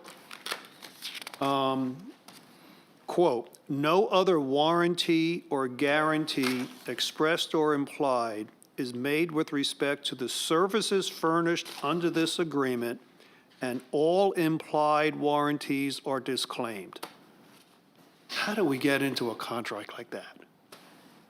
This is an extension of the contract. Previously, what we were sent was just the extension. We got the contract today, and I agree with you that it's one-sided. There is nothing in it that violates state law, but it is definitely a one-sided contract. So this raises the issue as to, and I don't know whether we can go back to Tetra Tech or not, is, yes, I would like all contracts that we newly enter into to conform to the town's requirements in that contract. And we're almost done preparing that. Yeah, we're going to be in that form. Boilerplate contract that is favorable to the town that we can send to all Great. potential vendors and contractors. Because this is insane. We can't, they could not show up and we don't have any recourse. So the question then is there a basis for, and we could, this is an extension, I guess we could probably require a new contract at this point in time. Do we want to do so? I don't know if we have any issues as to whether or not Tetra Tech would be willing to do so, if we have any alternatives, if not. So I will say, when we put this out for bid 2 years ago, we certainly did get a handful of responses back. This was the one that was reviewed and vetted and ultimately recommended to the town council at the time. And then I will say too, we absolutely sent this contract to the attorney that we had at the time, and were given the instruction that it was okay. And so I just want to make that clear that this didn't go unreviewed. So, you know, whether or not there's some things in this contract that we might need to clean up, I would ask that we maybe, and I don't know the legal proceeding for it, if we accept the extent, or if we do the extension and then attempt to amend or vice versa, it make sure they want to get on board with any changes that we might have before we accept the extension. One thing is that if we can get this, it's almost done. So this contract, technically, it goes through July, so we can actually put this on July 2nd, town council. That is true. And, you know, go ahead and either table this, go ahead and get it cleaned up, get it to Tommy, which I'm sure they'll be willing to accept, and then put it on the July agenda, and we'll still be fine within our, so we don't have to act on it today. We Right. still have another month. Right, A month ahead. absolutely. We did want to, just make sure that it was in But I order. do understand this contract's already executed and it's existing. So, That's right, and I mean, what can we do? A lot of it depends on the vendor too. Like some vendors will just say, no, this is our contract. Yep. It's a contract I of know, adhesion. exactly, Take it or yeah. leave it. And then Yeah. other ones are willing to work. Generally, the things that they are willing to amend, like just doing this for a lot of governmental entities, is under state law, we cannot indemnify them, period. And so we make them take that out. And then generally choice of law provisions where they say, if you litigate, you've got to litigate in Puerto Rico or whatever. yeah.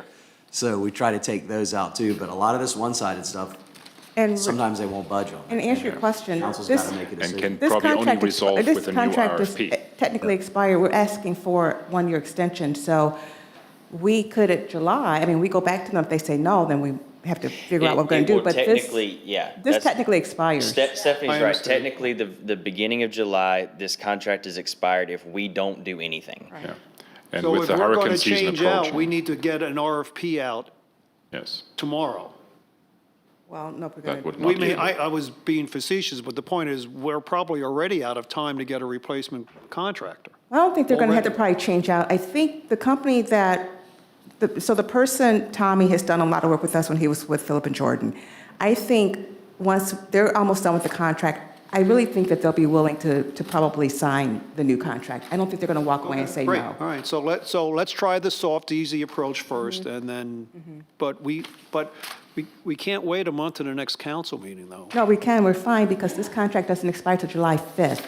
So our meeting is July 2nd. So we will basically have, if you guys approve it, we will have the new contract extended for 1 year. We would not lapse, because our current, we're good until July 5th. We just brought this to you. Got it, all right, monthly. so to be a little bit anal, so who's in charge of, So Mac's team, now they have the full contract. He just said that they're almost done with our template, which hopefully will be this week or next week.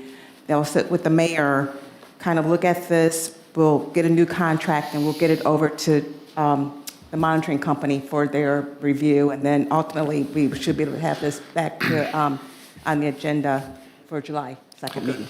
But we all know, of course, now that if they are smart and they're listening to all of this, they know that whatever MAC is putting in front of us, they will say no, and we will sign the existing contract for another year on July 2nd. Well, we'll go we back do out have to one other bid. option. I'm sorry, Matt, go ahead. Go out with a new RFP. We have one other option is we can go out to RFP immediately, and Section 16 says we can terminate with 30 days' notice. So if we got it back, we take the soft approach, they say no. As soon as we get somebody else, we give them 30 days' notice. So it's not a year we're signing for necessarily. Can do that too, man. Yep. So. I think we just need That means- a motion so I to. like Mr. Farrell's table idea, this. so we should, on the parallel path, solicit another vendor. What I Right, think he's saying is okay. we don't actually need to do that unless they would come back and Right. say no, in Right. which case we're exactly where he said, is we're in a one-year extension, and if we deem it appropriate to terminate. I'm all right with that. Russ, I thought I heard parallel path. That was me, yeah, but what Brad, what the mayor Yeah. said is, we do have Right. time, so. It saves us some expense if we ask first rather than doing parallel path. And we'll take it on faith or Right. the town administrator's representation that they'll go along with, Yeah, pretty with good. our very Yes. reasonable town I think contract. Tommy, yeah, hopefully Tommy. So, knows this so pretty to good. be clear, we're going to offer them our version of the contract to sign that extension prior to this contract expiring. Correct. Okay, that sounds good. Thank you all. And on that new contract, Mr. Mayor, that doesn't need to come back to council for review or approval. That's something that can be handled. It will come administratively. back come back. to council for the next council meeting. July 2nd council meeting. Itself, Yes. the template. Yes. Yes. Oh, the template itself, no. Itself. No. Each time there is a new Yes, I get contract, that. because each new contract will have an Exhibit A, scope of services, and, fee schedule and stuff like The that. template needed to come back to us. I didn't want it to No, delay. things. it does not. It Okay, could. we had a though. motion to approve and second, but I guess we want a motion to table. Yes. Yes. Motion to table. Second. All in favor? Aye. Thank you. Where, this is a fairly, the next agenda item is a modest change to the committee charter for the Arts and Cultural Events Council, which is simply to conform its structure to the other standing committees so that there's a council member who is the chair rather than a staff member. And that's the change to the charter. The only other thing, Stephanie, I would suggest, as I thought we had done in the other charters, was to make the appropriate staff member to be designated as the staff director. So that would be the communications manager or Yeah, it should designee. be. Yeah, that should have stayed in there, Okay. communication manager. I'm sorry, what was that? What was the last one? The other charters were to, where previously had been in some No, cases. this I know about communication manager. The communication manager or designee is the staff director. Yeah, it was accidentally stricken, and it should not have been stricken out. Yeah, got it, yeah. Any discussion? Yeah, I have a motion for approval of the revised charter. So move. Second.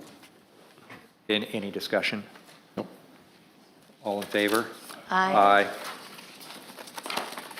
The next agenda item is a new new appointment to the Arts Council. I've not had an opportunity, I don't know if Aaron or Ruthie or you want to talk about this. I'm not sure if there's any discussion warranted. I would entertain a motion for approval of the council appointment. I haven't had a chance to meet with this individual, exchanged emails, and there came highly recommended and has an extraordinary background. Any questions, comments, or discussion? All in favor? Aye. Aye. Thank you. Next agenda item is approval of planning commission appointments.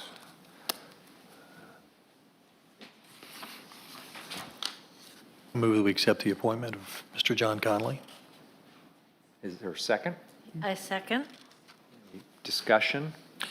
It's a big step up from what they had on the planning commission. I know this person. I just wanted to say that, Luke. I wanted to get out before somebody else did. It's a huge improvement over what was there. So, And a continuation of the trend of stepping up. so how many interviews? Or interviewees, I should say, sorry. So we had 5 candidates submit for the vacancy. All were interviewed by committee. Mr. Farrell was part of that interview committee, and this recommendation of Mr. Connolly was supported by all of those folks who participated. Okay, perfect.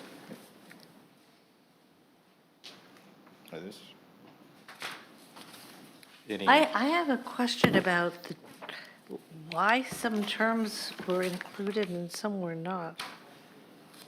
So the on the sheet where you see the terms, what we did was essentially, it should have been a modified one, but what we did was, because now we have term limits, we wanted to at least be able to better record what the term limits are. So those who see where it says first term, that means that they would be entering their first term, and those who have second term, they're in their second term. Those who don't would be rolling off essentially at the end of this year.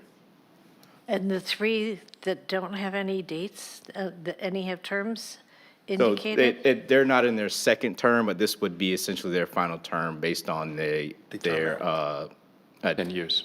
Their 8 years. appointment date. They'll term out. Okay. Or they're in their 3rd term. Just wanted to mention that I'd worked with Mr. Connolly on several different initiatives over the years, and he has it's great pleasure to be able to approve him to this position. Yeah, I can confirm that. Every encounter I had with John was very pleasant and very professional. The only other question, John, is on that member sheet, is Luke Farrell as council liaison? No, I know, I just think noticed. that's not correct, Correct. right? I just made a note. I'm going to give that Yeah. to John to update it. Only to the comp plan. Only for the comp plan, so we Yeah. need to make sure that's Yeah. correct. Good catch. Yeah. Good catch.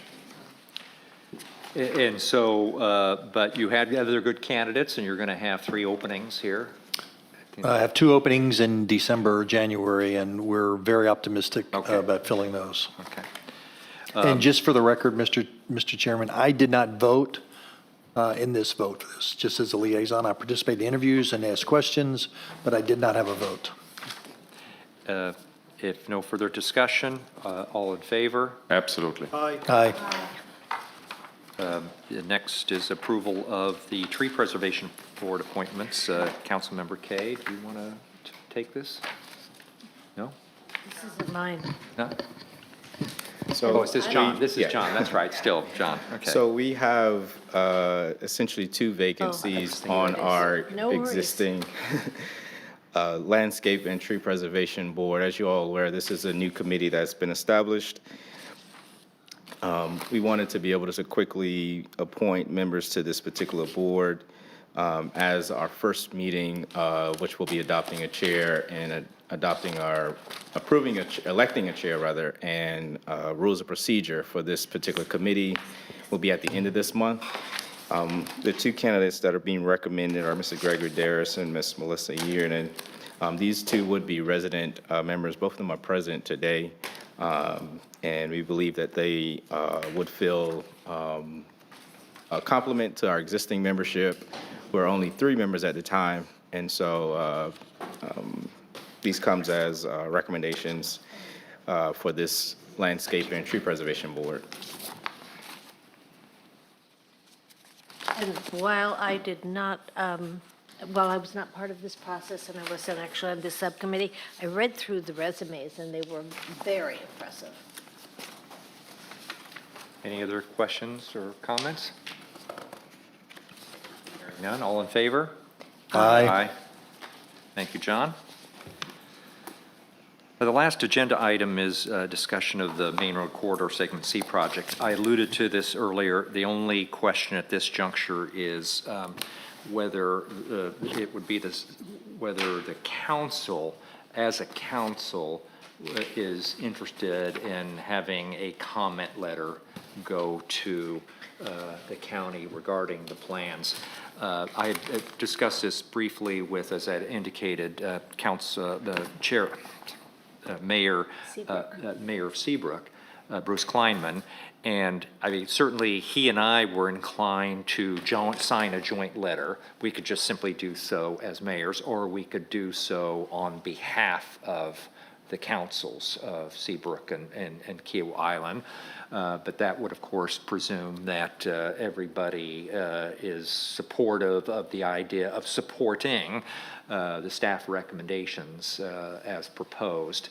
And if you've had a chance to review those, happy to talk to you about those now or offline if you're interested. But that's what this discussion item was about. Any thoughts? Can you recap briefly what the points are? So we don't have any of the diagrams here. So this basically, and I know John can correct me if I'm wrong. So this basically involves primarily lane widening, multiple lanes from Brownswood, so north of Maybank, down to Edenvale. It would also have a new traffic circle at the River Road. And the Ace Hardware. At the Ace Hardware. Okay, that one. Yeah. And then there would be a lane widening. I can't remember if it's a traffic circle at Edenvale. I think it may be as well. I do too, and it's a bike, and they're adding a bike. And they're adding a multi-purpose pedestrian bike trail through the length of the project.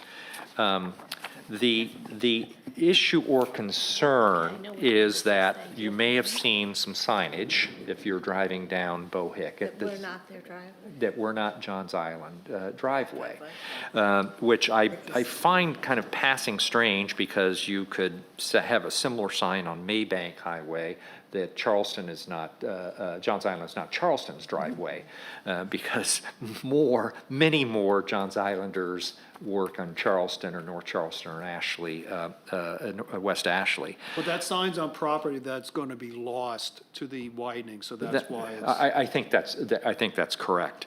The issue is that publicly, the chairman of the Johns Island Task Force, as well as Councilmember Jay Boykin, have come out in favor of significantly reducing the scope of the project, which is only to have lane widening from Brownswood to Plow Ground, not extending down to Edenvale, and to getting rid of the bike path that runs south would actually go. And their objection is based on what?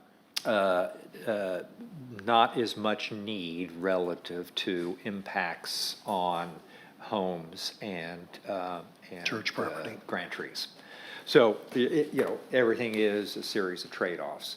I think the issue that we as a community need to consider is this is our kind of one shot to get road improvement projects out of the county, and scaling back the scope of the project where most people wanted it to be more expansive than it was, that include, for example, River Road and other lane widening.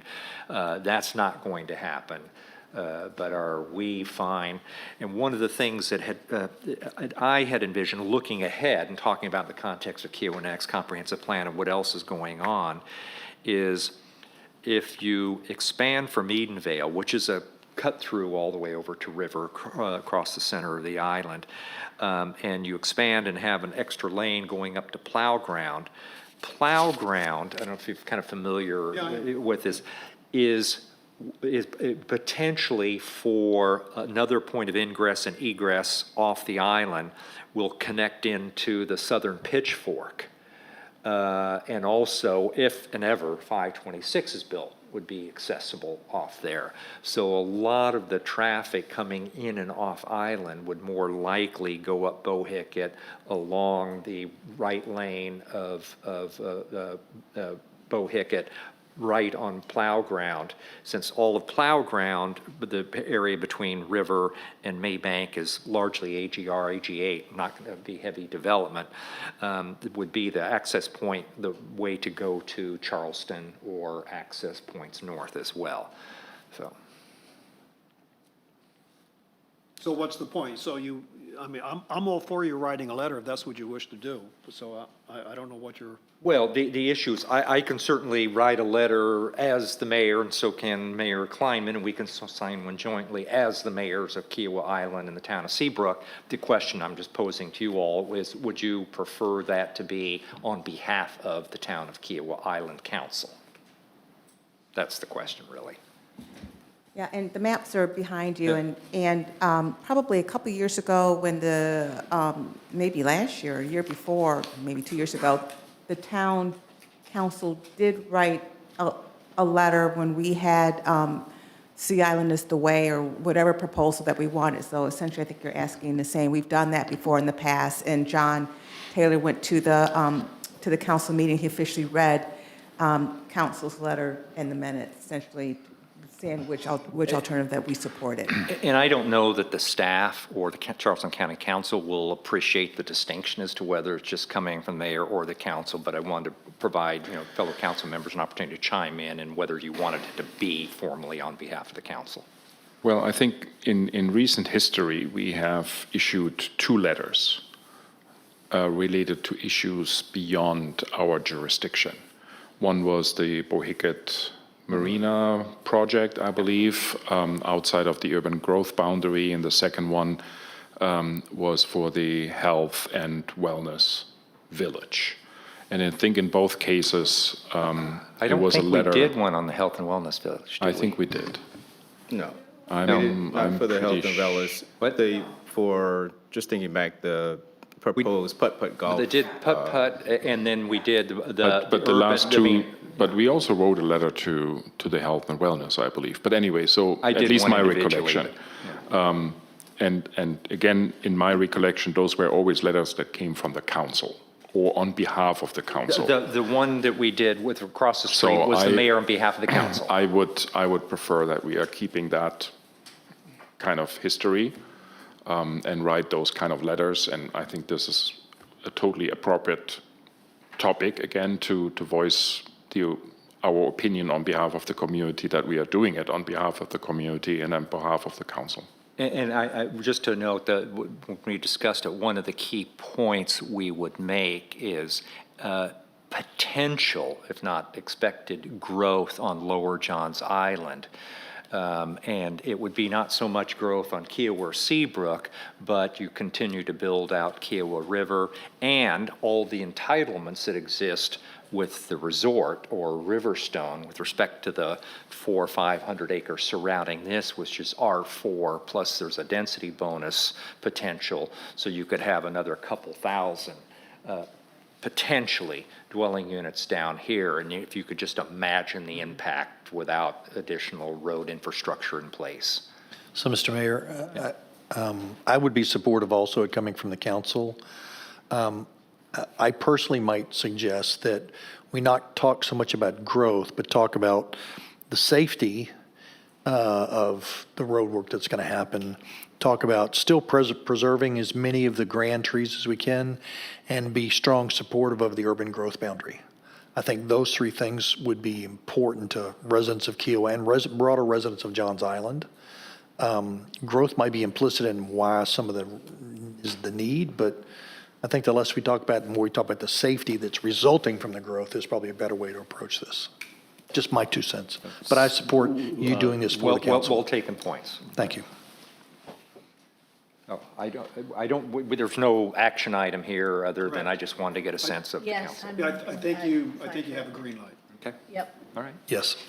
And I think I second Luke's suggestions. My issue with this plan all along, the one issue I've had has been the Grand Oaks. And I just don't see any way around it, but I hate that so many are going to be cut down. What I suspect they're going to do, it's going to be similar, I think it's going to be similar to what they have here in Betsy Carrison, where they're going to have a median. Yeah. And the Grand Oaks will be saved in the It's a meeting. great solution. There definitely is some tree impact. There definitely is homeowner impact, but that's true even in the part that's fully supported between Brownswood and Plow Ground, but certainly down to Eden Vale as well. That's, if you build 526, the same thing would be It's true. going to affect the churches up and down. Yep. So, but this is the staff, it proposed this alternative is contrasted with several others because of the lesser impacts compared to some other of the other 7 alternatives that were originally proposed. All right. Thank you. Citizen comments? Yes, Ms. McElveen.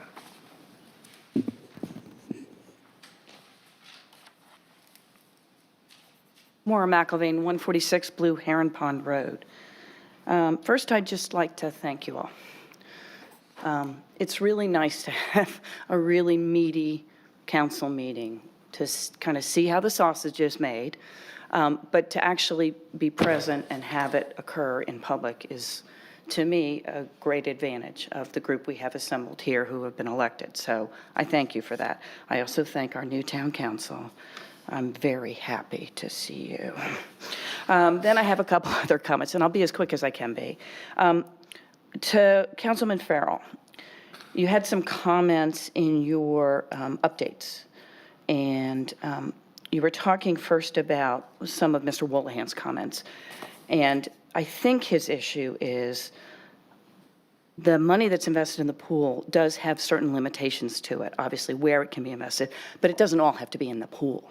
And I think he thinks there's more lucrative, more advantageous places that some of that money could go to. So I think that's the nugget of his thesis, because it's certainly a nugget that he has been talking about. If I just press pause on that, and both Councilmember Farrell and I come out of the industry, and we've undertaken a review of not only the RFP that's coming out for investment management services, but the investment policy statement itself. Right. Our investment policy statement does allow us to invest in a broader range, but still largely fixed income related investments, which at least in my opinion are appropriate for a reserve fund, because capital preservation is the primary objective, but they do not have to be all in the local government investment pool. Okay, great. The other thing I just wanted to comment on is you were talking about the, again, Councilman Farrell, you were talking about the potentially aggressive plan to get the comprehensive plan completed. I will only remind everyone, even though you probably don't need to be reminded, we are on a 2015 plan. Because of COVID, the 2020 plan was never done. I believe we're trying to still get that, what should have been the 2020 plan done. And the state statute, of course, requires the review to be done every 5 years. Actually, if I may, am I wrong? Amended in 2019, yes, ma'am. Okay. So it was updated. All right, so You have to 2020. write it every 10 years and amend it every 5 years, and we amended it in 19. So 2024 would be 5 years from the 2019. So by end of this year, We got to do it. yes, ma'am. Okay, cool. Thank you. That's helpful. The only other thing I wanted to address, and this is probably my legal antenna going off, I understood the discussion all about the property maintenance code and about the bunk rooms and everything else. I do have an issue that we're now trying to fix it with respect to, or enforce it, I should say, with respect to new buildings, new homes that have giant bunk rooms that may not be compliant with the property management code. And obviously you're trying to do it with rentals where you have an easier enforcement right, inspection right. But I don't know what you're going to do with the gap, meaning the people who've already built, who are property owners, not renters, who have bunk rooms that are non-compliant. Because I have one of these antenna on my back, that says, you got a little selective enforcement going on there. So I just raise it because I don't know how the property inspection group here can solve that problem. I also don't know how big it is. But I certainly know of houses that have giant bunk rooms that aren't giant in size. They just are giant in the number of bunks. So I raise it only because I I think it's an issue, but I don't know how you solve it. Yeah, so if you heard me, I'm sort of with you on this. I'm not sure it's an issue. You know, the way that was, the data was conveyed was more anecdotal rather than hard data. So I'm not sure like you heard me say, I'm not sure what we're solving for, and how we're solving it was not maybe the choice I would have made.